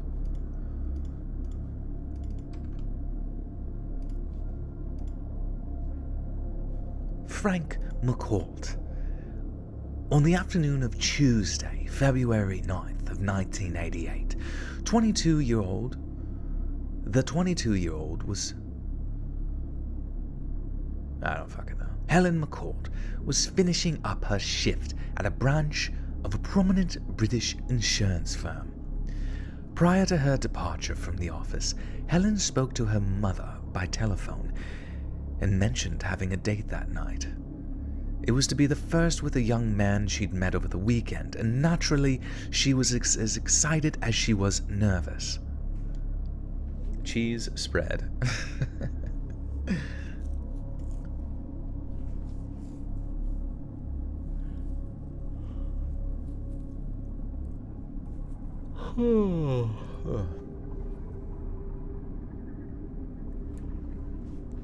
Proud to be a millennial. It's so weird to me though, like I said this before. Oh, we lost like 100 viewers for some reason. I guess I shouldn't have did that British accent. Markiplier is currently filming a movie like you see in a theater movie based on the game Iron Lung. He's in Texas right now. He's starring and directing. That's cool. I'm happy for him. I remember he said like skits and stuff was initially what he wanted to make on YouTube, but just gaming is what took off. That would be dope, hopefully, if he gets something going. Oh wow, we dropped another 100? What the fuck is going on? That's weird, dude. Let me check. Stream has disconnected, attempting to reconnect 5 minutes ago. Oh, did you guys get disconnected at that time?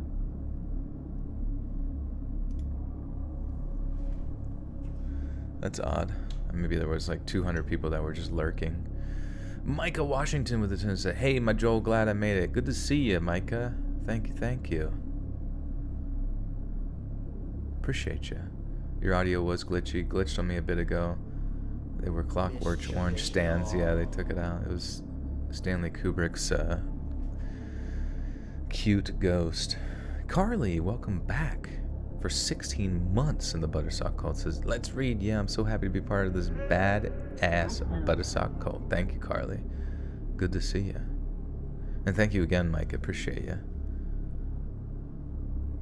Okay.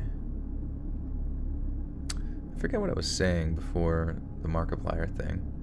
Was there something related? I don't fucking remember. Oh yeah, whenever I was younger, like there wasn't a single person, like when I'm technically a millennial, right? But when I was like 21, late high school to like end of college, I don't remember a single person from my, crew of people my age that ever once called themselves a millennial. Like whenever the topic in school of like, oh, what generation do you fall under? And like, oh, I'm a millennial, like that would be the only circumstance in which that would be brought up. But it literally wasn't until like, I feel like the past 5 years or so did I start hearing like this strange sort of contention between like being a Gen Zer versus a millennial. And I feel like it's like this weird type of thing where like, I almost feel like millennials are so used to being the generation that gets a fuck ton of attention for everything. You get being the first kind of generation to get a trophy for everything type things, that they're like, it's almost like they're grasping through like the title and like the self indication of I am a quote unquote millennial and therefore differentiating myself from quote unquote Gen Z. It's almost as if though it's like the attempt to sort of grasp on to a sense of like youth, you know what I mean? Or an indication of some sort of like importance or like identity structure of sorts. And I think it's kind of pointless.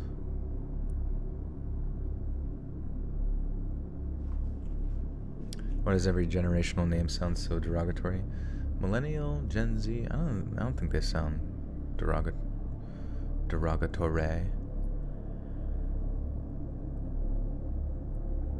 That's the way people say it. I don't know. I am a bit, yeah. Boomer. I feel like calling someone a boomer makes sense because, like, you're indicating, like, you're old, out of touch. It's like a terminology, But I don't know. Whatever.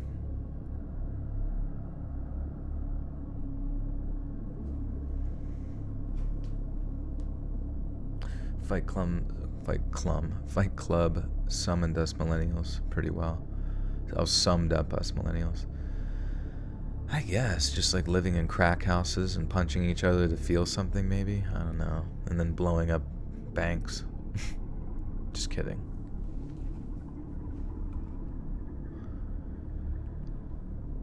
On the afternoon of Tuesday, February 9th of 1988, 22-year-old Helen McCourt finished up her shift at a branch of a prominent British insurance firm. God, that doesn't sound right.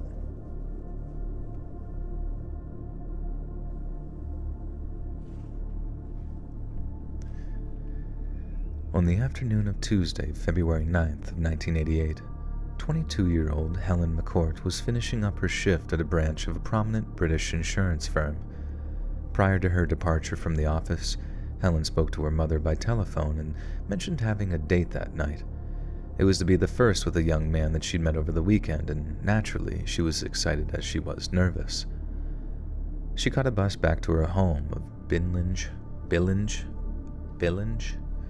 Welcome to Billinge. Bellenge.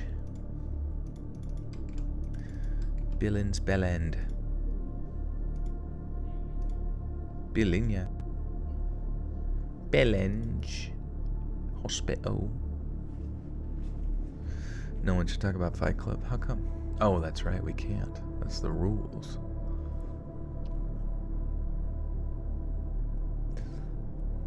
Words are all in how we use them and what they mean at the time.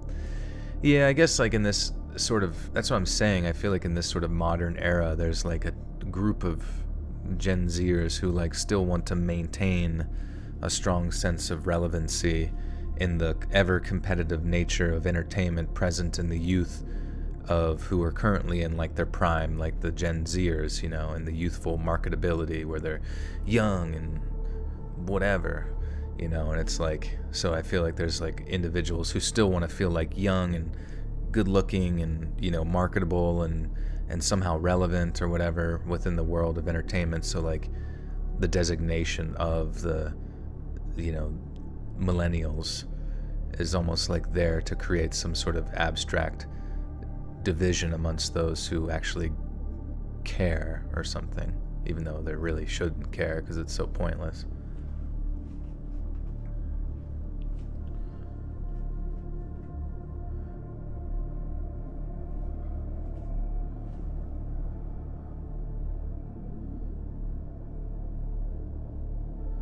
How old am I? I'm 32. I'll be 33 in June.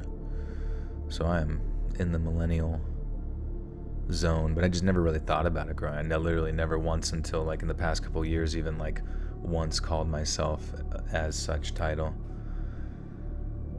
What's the next one? What's the generation after Gen Z? Do they have anything after that, or does it just stop? They just reset, stop, everybody stop having babies. I sound 25 to 28. I mean, I don't know. I really don't, like, I look at myself at 25, I don't really feel like I've changed wildly all that much from then. Now, some people might say that's Gen Alpha. Oh, okay. I guess they did start over, huh? They are the alphas, and they are all animals peeing in litter boxes. You know,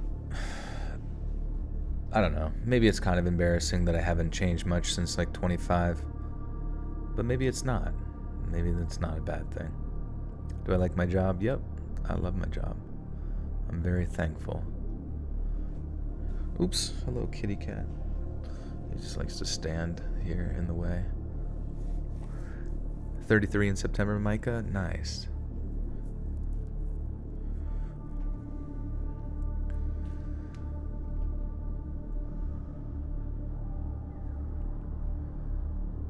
She caught a bus back to her home, Billinge, and fuck. She caught a bus back to her home of Billinge, a small village of just a few thousand people nestled in the English country. God. Lancashire.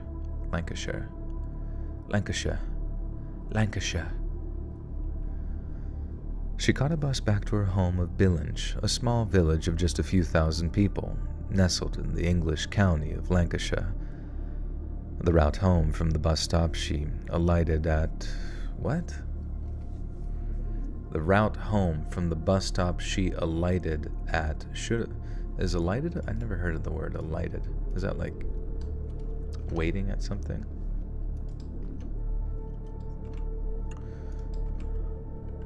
Alighted. A simple past tense apparent alight. Which means to light up, illuminate. Oh, to like queue up or some shit, or like. Just in case with the two, says Joel. Be honest. We ever do a feet reveal? I show my feet all the time. You've seen it. You've seen my feet. You know what those tootsies, those little hogs look like. The mystery is gone. We should be labeled by what music is trendy for that decade. Yeah, I think so too. It's kind of weird though, because like I feel like popular music, it's hard to keep up with anymore. I feel like there's a lot of popular people, but I remember when the one guy at the gym was like, he was like, oh yeah, one of the highest grossing artists on tour right now is Bad Bunny. And I was like, who the fuck is Bad Bunny? And I have no fucking clue who Bad Bunny is. I still don't know who Bad Bunny is, but I just remember him saying that. I'm like, wow, Bugs Bunny finally made it big. Finally broke out of Looney Tune Town. But it just goes to show you, I mean, it's just like, I don't know. There's so much fucking music, so much access to music that you like, and you don't have to listen to the radio anymore. That it, whatever circles in which you like listen to, you know, your forms of entertainment of music, you don't have to listen to the bullshit anymore. You can skip all of it. You don't have to be dragged down by FM, you know, top 40s hits every fucking day. You can just have some algorithm like that plays a song that you like, and then it just takes you down a fucking rabbit hole, a bunny hole of just some ballin' ass shit.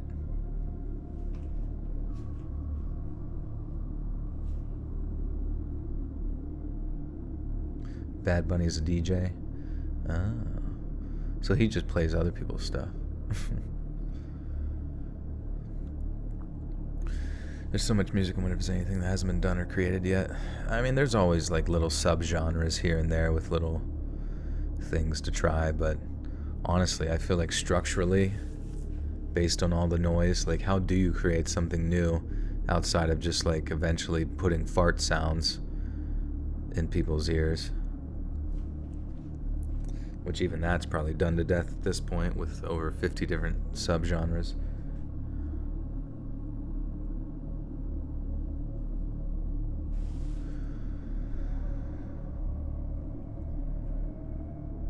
The route home from the bus stop she alighted at should have taken her just a few minutes, yet Helen was never seen again. To get home, Helen had to walk past a pub known as George and Dragon. A witness later claimed to have heard a scream coming from the pub's vicinity, right around the same time that Helen would have been walking past it. They ran out of their home, searching for the source of the scream, but found nothing. Then later that night, after failing to return home, Helen McCourt was reported missing. 2 detectives from the Regional Missing Persons Unit arrived in Billinge, and despite its quaint appearance, they discovered the village had a distinctly sleazy underbelly. Violence, affairs, and bitter inter-family rivalries were commonplace. Ian Sims. The fitness gram pacer test drops beat. Kingsman 22 Mullins with the 5 says, I'll be 33 on June 15th. Nice, that's awesome. I have a buddy, his birthday is June 15th as well. Thank you for the 5.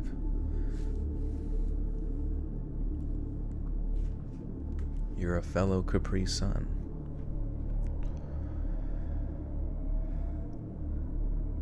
Violence, affairs, and bitter interfamily... Motherfucker. Violence, affairs, and bitter interfamily rivalries were commonplace, meaning Helen had many enemies, but none so spiteful as 31-year-old Ian Sims. Ian was the George and Dragon's landlord and primary bartender, and had recently barred Helen from drinking there following a minor disagreement with another patron. According to village gossip, Ian had plenty of reason to despise Helen McCourt, as she'd reportedly rejected his romantic advance in a rather humiliating fashion. Helen was also thought to be the source of several nasty rumors regarding Ian, one of which involved an alleged affair with one of the George and Dragon's barmaids. Ian was married with 2 young children at the time and naturally took great offense at the accusation. But the more the detectives dug, the more they realized that the rumors were true.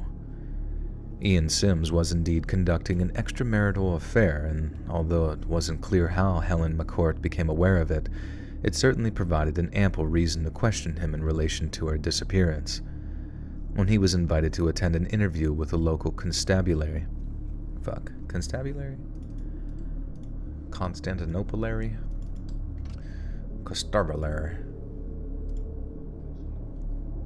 Constabulary.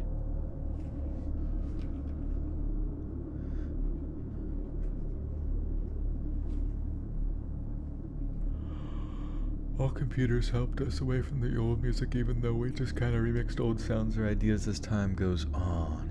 Yeah, it kind of took like the skill out of it. Like the structure is there, and it seems as if though most people's like desires for music is based primarily in structure and rhythm, because you can find music in a lot of different things.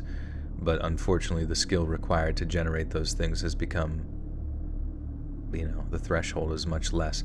But at the same time, I guess the question, the ethical, not ethical, but the philosophical question is like whether or not, if it entertains you, whether or not it's low effort or high effort, does it really matter? I say, kind of. Wart. Cecilia Fernandez, thank you for your first ever super chat with the 10. Just because your voice helps me sleep. Well, thank you, Cecilia. And I love your name. I think that was also one of the names that if I had a daughter, I would probably name them that. Cecilia. It just sounds nice and it flows.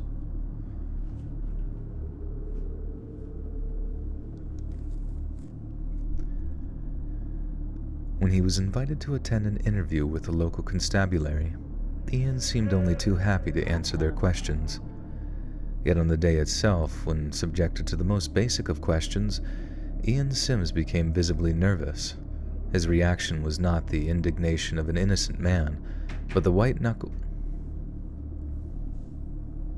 That was weird. My whole top floor just made a bunch of crack sounds like somebody was walking on it.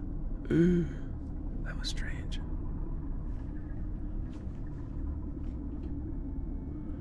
You're ashamed of your name, Otachi? How come? What's your name?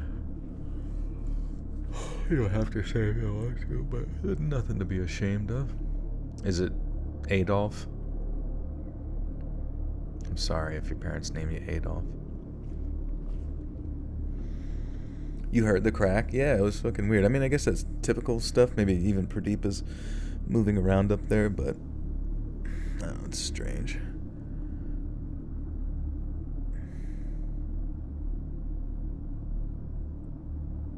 To be honest, I'm curious how a man like Let's Read finds himself narrating stories on YouTube, wondering how a person gets the skill for it and why they choose to do it. It is rather random. Because, I've always had an inclination towards performance growing up, where I would be funny to people and shit. And I had a desire to do stand-up comedy, things like that, and I was mildly involved in doing skit comedy and stuff for church groups or whatever, but also I participated in thespians for a little while, just as a thing. I wasn't necessarily a theater kid, but I felt like I enjoyed the idea of it. I just didn't enjoy the people that were in theater because they all just seemed so fucking, they were fine. They just they were a bit much in regards to personality, and I just don't think I would have melded well with them. But yeah, I just always enjoyed the idea of entertaining, and whenever I would hear, I don't know, just any sort of voice or just stuff, I just like to mimic. Mimicking is fun, But I've always had an inclination just towards the desire to create stuff, and I think I just sort of stumbled across this. Honestly, I feel as if given enough time with anything, I feel that I could make most of it probably happen, no matter what it would be. I just feel a desire within the creative spectrum to, and given the appropriate motivation, I really think almost anyone really could train themselves to be pretty decent at most creative outputs.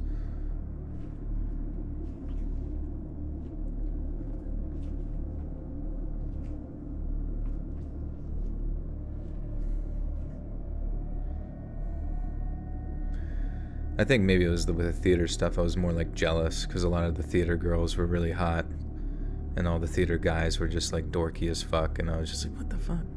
But they would always date only theater dudes, and you know, I was just like, well, that's freaking stupid.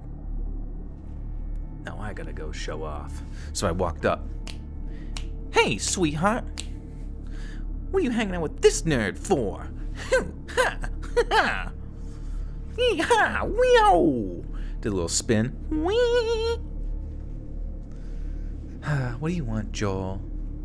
Nothing. I'm just seeing if you want to ditch this nerd and come with me to the anal point. I'm not going to anal point with you, Joel. Come on! I just got my dad's new Firebird, and I'm gonna need gas money, but you know, out of respect for me, I mean, I'm driving, but I mean, I figure me and you could go make a night of it. Joel, I'm dating little Tootie. All right, that's fine. Tootie's cool.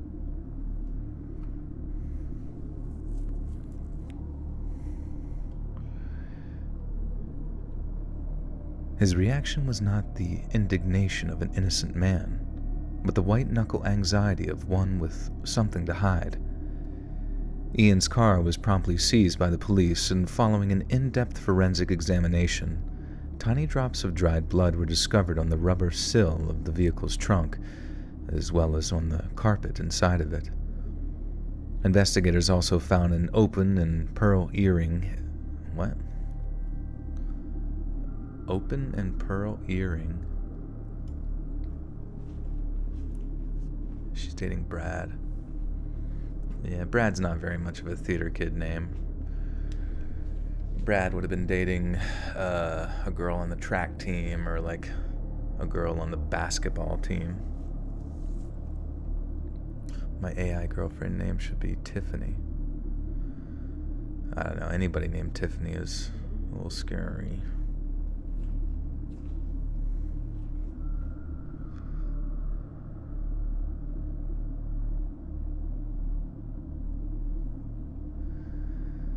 Investigators also found an opal and pearl earring hidden away in one of the trunk's corners, an earring that had once belonged to the missing Helen McCourt.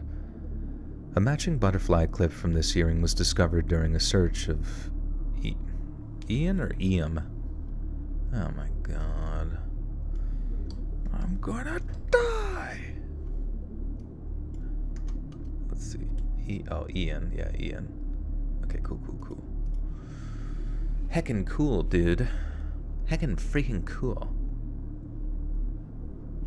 Your name is somewhat related to a mountain. Well, that sounds cool, though. Mountains are, like, really big.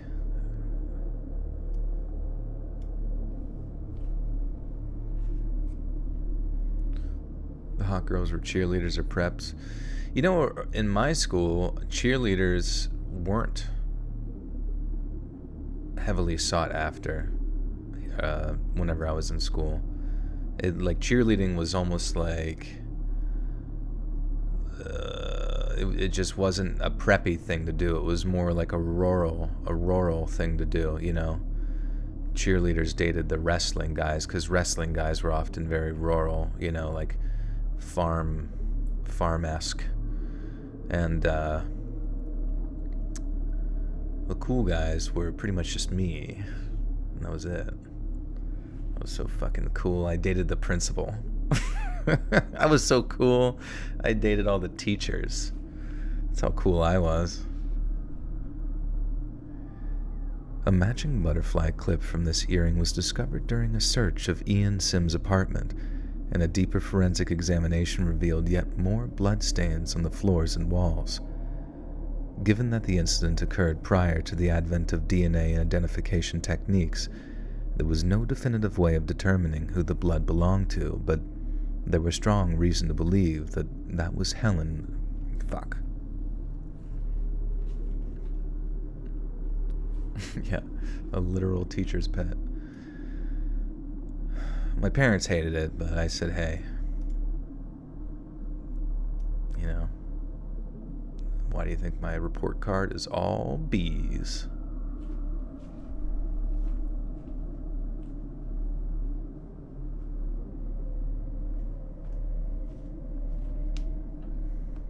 Cheerleaders in school were the mean girls.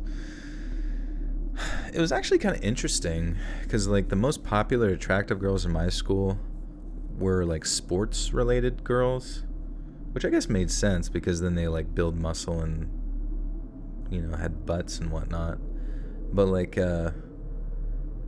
they honestly weren't very mean. That was the weird thing. Is like they're really like especially within my like graduating class, there was just like no congruency between all the various groups of peoples, that like it just seemed as if though no one could really be, even though it was a pretty large graduating class of like over 700 people, it seemed as if though no one could really be bothered with the idea of being really mean or rude to each other, except other than their sort of internal strife with, you know, personal friends and shit like that.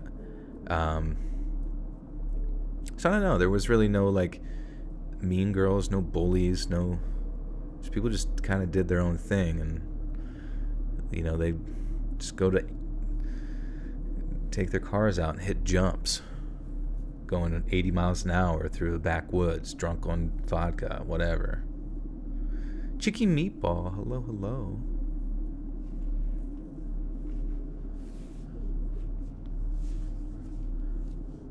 You got a new tattoo? What'd you get?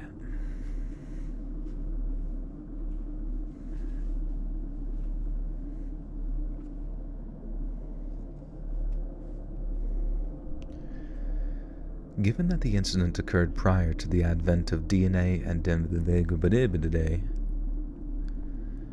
Given that the incident occurred prior to the advent of DNA identification techniques, there was no definitive way of determining who the blood belonged to, but there was strong reason to believe...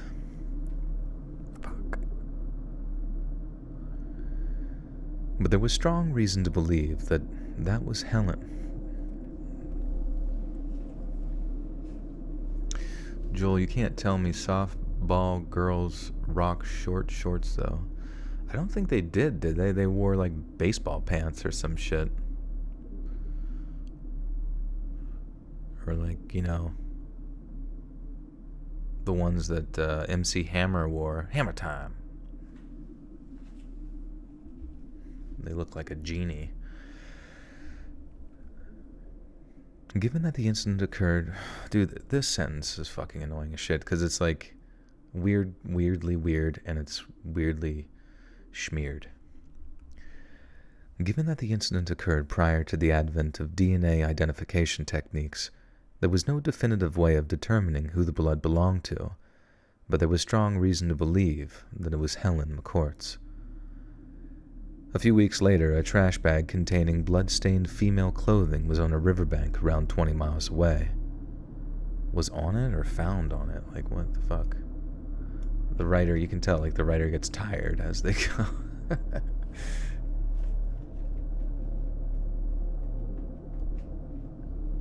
Parachute pants, exactly. Blue stars on your collarbone. Oh, that's cool. I got some on my forehead. Mickey Mouse. A few weeks later, a trash bag containing blood-stained female clothing was found on the riverbank on a... Fuck. A few weeks later, a trash bag containing blood-stained female clothing was found on a riverbank around 20 miles away. The bag contained another item of clothing, a similarly gore-soaked cotton jacket with a name stitched into the collar. I. Sims, it read. The female clothes were confirmed to have belonged to Helen McCourt, with the evidence gaining further significance once fibers from Ian's carpet were discovered on it. Damage to the fabric suggested that Helen's killer had dragged her for a considerable distance, most likely while she was either dead or unconscious. A length of electrical cord was also found among the clothing, meaning in all likelihood, strangulation had been the method of execution. Initially, when confronted with the evidence, Ian Sims denied all involvement, but after his wife confirmed that the blood-stained item clothing did indeed belong to him. Fuck. Stop. Hammer time. Stop. Softball time. Oh, whoa, whoa, whoa, whoa. The way softball people like pitch, where you have to do like the underhand sort of like whip around, how the fuck did those people not throw their shoulder out of place or like explode their shoulder?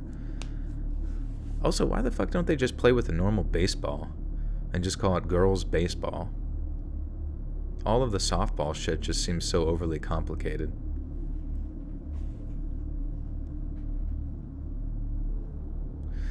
A friend of mine once really disliked some preppy girl in class he had until one day found out she had an even higher level Diablo 2 character than he did. His mind almost exploded. That's awesome. Yeah, you never quite know. The one thing I do notice in like the more modern era, I feel like girls in this modern era are definitely more into video games than they were whenever I was in high school and shit. I feel like I knew like 0 girls who played video games back then. Like they would, but they didn't actually like play it wholeheartedly. Softballs are actually hard as fuck and bigger too. Yeah, it just seems like what's the point of like a big, you know, kickball?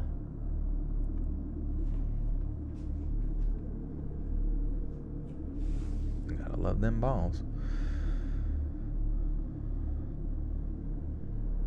Girls swore video games were icky. Yeah, no, they weren't into it. Now they fucking seem to like love it. Same with like anime. I remember I liked anime when I was young, when it was not cool to like it. Now it's like everybody fucking likes anime, and everybody likes video games, which is good because I guess the market grows then, you know, for that shit. But just funny.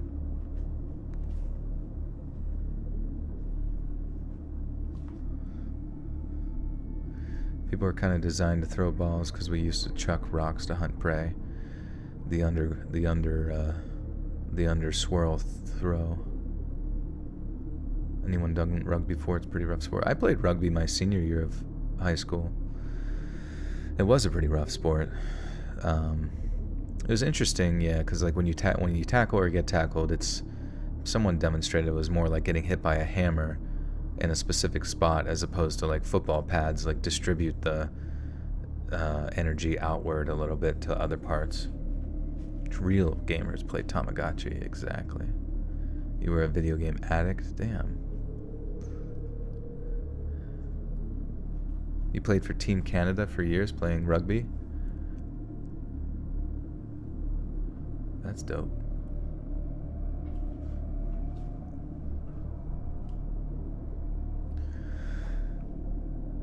Initially, when confronted with the evidence, Ian Sims denied all involvement, but after his wife confirmed that the blood-stained item... God, Pradeep, stop, dude.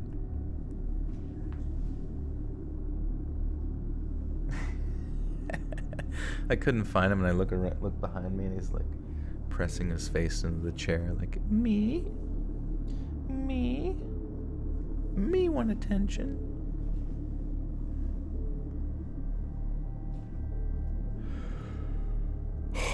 Real gamers. Katamari. Katamari was good. It's a pretty sick game. Smooch pretty. Alright, give him a smooch. I'll give him a smoochy smooch right fucking now. You ready? Did that feel good? That was purchased. That was an expensive kiss.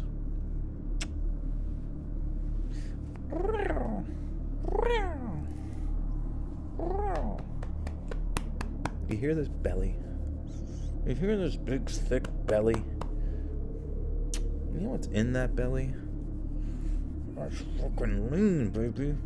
It's filled to the brim with purple codeine.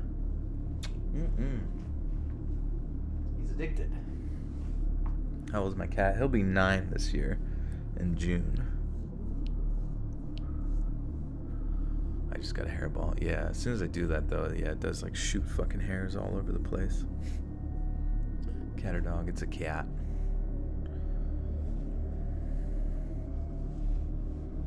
Parappa the Rapper. Yeah, I remember when I was younger, I was so jealous because everybody had PlayStation. And I didn't have fucking PlayStation. I had just N64, which was good, but it wasn't as good as PlayStation. And PlayStation had all this cool ass shit, so many like other games, and they had Parappa the Rapper, which I was just like so jealous of. And I remember being like in elementary school, like doing drawings of Parappa the Rapper. And yeah, I never got to actually play it.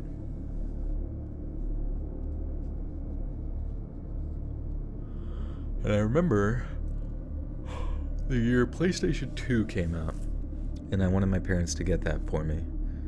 And they couldn't, because it was a very scarce item to come across. It was also quite expensive. So, they were able to, the guy at work, who I never met, but I just knew a guy at my dad's work, was able to get a PlayStation 1 that was like modded, and then he could just, I just remember like I was like, alright, I'll do that. And it was like modded, and then he just like would like just shit out games, you know. I remember getting like a couple hundred fucking games from the PlayStation because all you had to do was like download the file and then put them on a disc, and then like that modded PlayStation would play it, and it was fucking sick. Now granted, I was, you know, there was like a generation behind because now everybody's playing PlayStation 2, but at the time it was fucking cool to just like jump through all of those games that I completely missed over however many years. But I still don't think I played Parappa the Rapper though.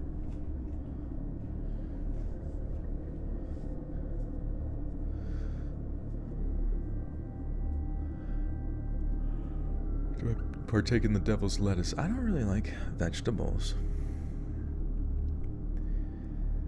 Initially, when confronted with the evidence, Ian Sims denied all involvement. But after his wife confirmed that the blood-stained item of clothing did... That's not a right sentence, right? Blood-stained item of clothing? Just blood-stained clothing, right? Initially, when confronted with the evidence, Ian Sims denied all involvement. But after his wife confirmed that the blood-stained clothing did indeed belong to him, he was forced to radically change his story. The inconsistency was enough for him to be formally charged with Helen's murder, and the following year his trial went underway. When questioned in court, Ian once again denied all involvement in Helen's presumed murder. To the disbelief of those in attendance, his defense team claimed that someone had broken into Ian's flat to steal his clothes, knowing that finding them would throw the police off their scent. The same person had then stolen her car, used it to dispose of Helen's body, and then disappeared into the ether. Under cross-examination, Ian admitted he'd been in the vicinity of Helen's disappearance and could not explain how his clothes had become stained with blood. He maintained his innocence in spite of that, but it didn't wash with the jury, who ventured a verdict of guilty when the time came to do so. Ventured? What the fuck's wrong with me?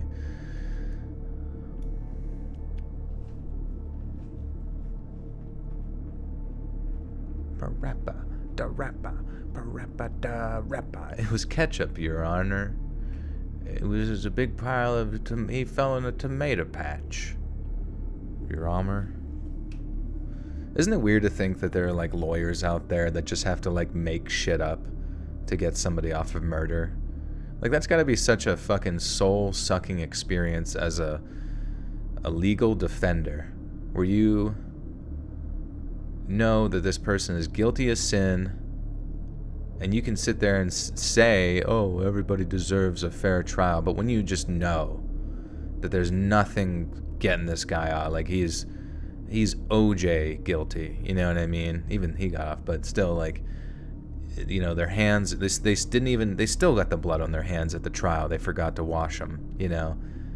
And yet you have to contrive in your mind some just like made up narrative and theatrical presentation in front of all of the audience, you know what I mean, to just confuse and misdirect and, you know, lead the victims and the witnesses as to being considered maybe not reliable and all that. And it's just like, that's got to be fucking, like, you have to be a lizard person in that scenario, I feel like. Just like no soul. Just no soul at all. Or maybe you're just putting on a show and you guys already agreed before the case that you'll get a guilty verdict or whatever.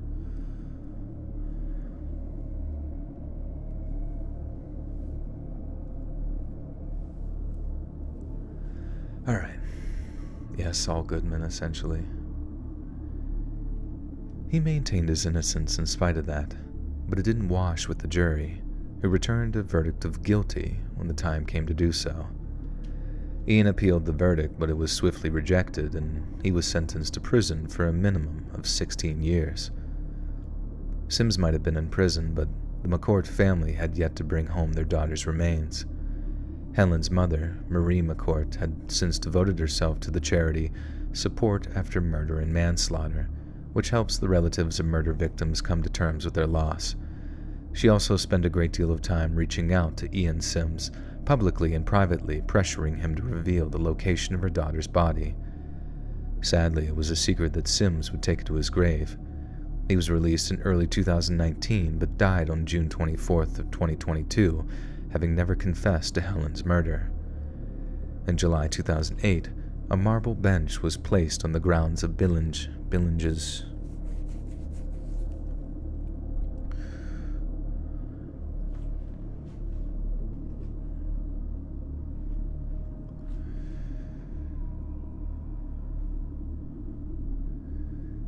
In July 2008, a marble bench was placed on the grounds of Billinge's Catholic Church to mark what would have been Helen McCourt's 43rd birthday.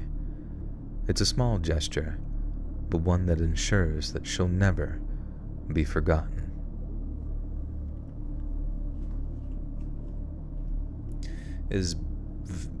Billinge. Billinge might be in Hamlet, I don't know. Disney lawsuit thoughts. Let's look it up.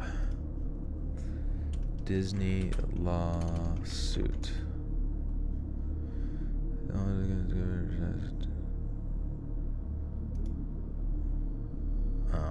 wait. Emails. I don't know. I don't have the full story on that, or I don't think I thought it was just going to be like something about animation or some shit. It's whatever. Alright, that was the last story of the Schneevening, which is 3 hours and 33 minutes. Goodness.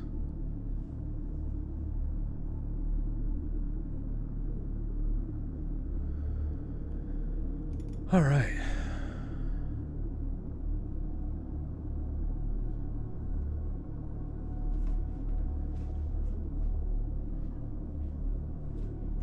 Rangers lead the way. Anyways, do a 24-hour stream. I bet that would go. It's been 3 hours and 33 minutes. If I had to do that 8 more times, you know what I mean? I feel like the only way to do it is you would have to play video games, and have it all planned out, or some people to come support you or some shit. Like, I don't know. That doesn't even seem worth it. But I feel like in my position where I only read stories, my voice would literally explode and melt into shit.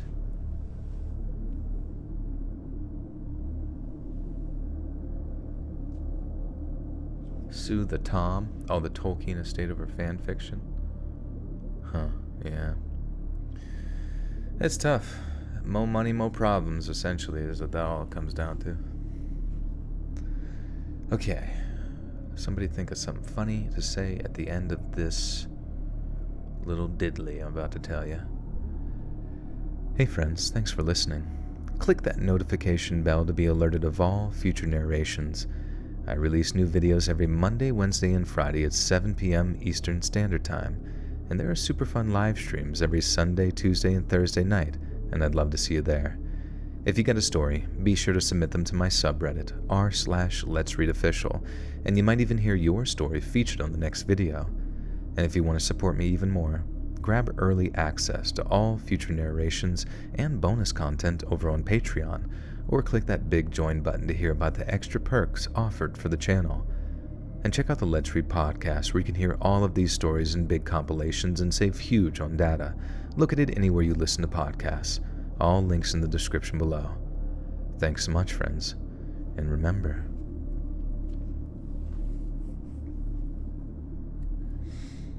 what are we going to remember? Sure, people get rained on last. Oh, that's a good point. Kissing your cat gives you hairballs. 24-hour stream is never happening. Yes, Joel said we would love to see you there. Oh wait, did I say I or we? It'd be funny if I said we as in like the royal we. Millennials are top G, no cap. That would be funny, actually. Yeah. Thanks so much, friends. And remember, millennials are top G, no cap. For Rizzy.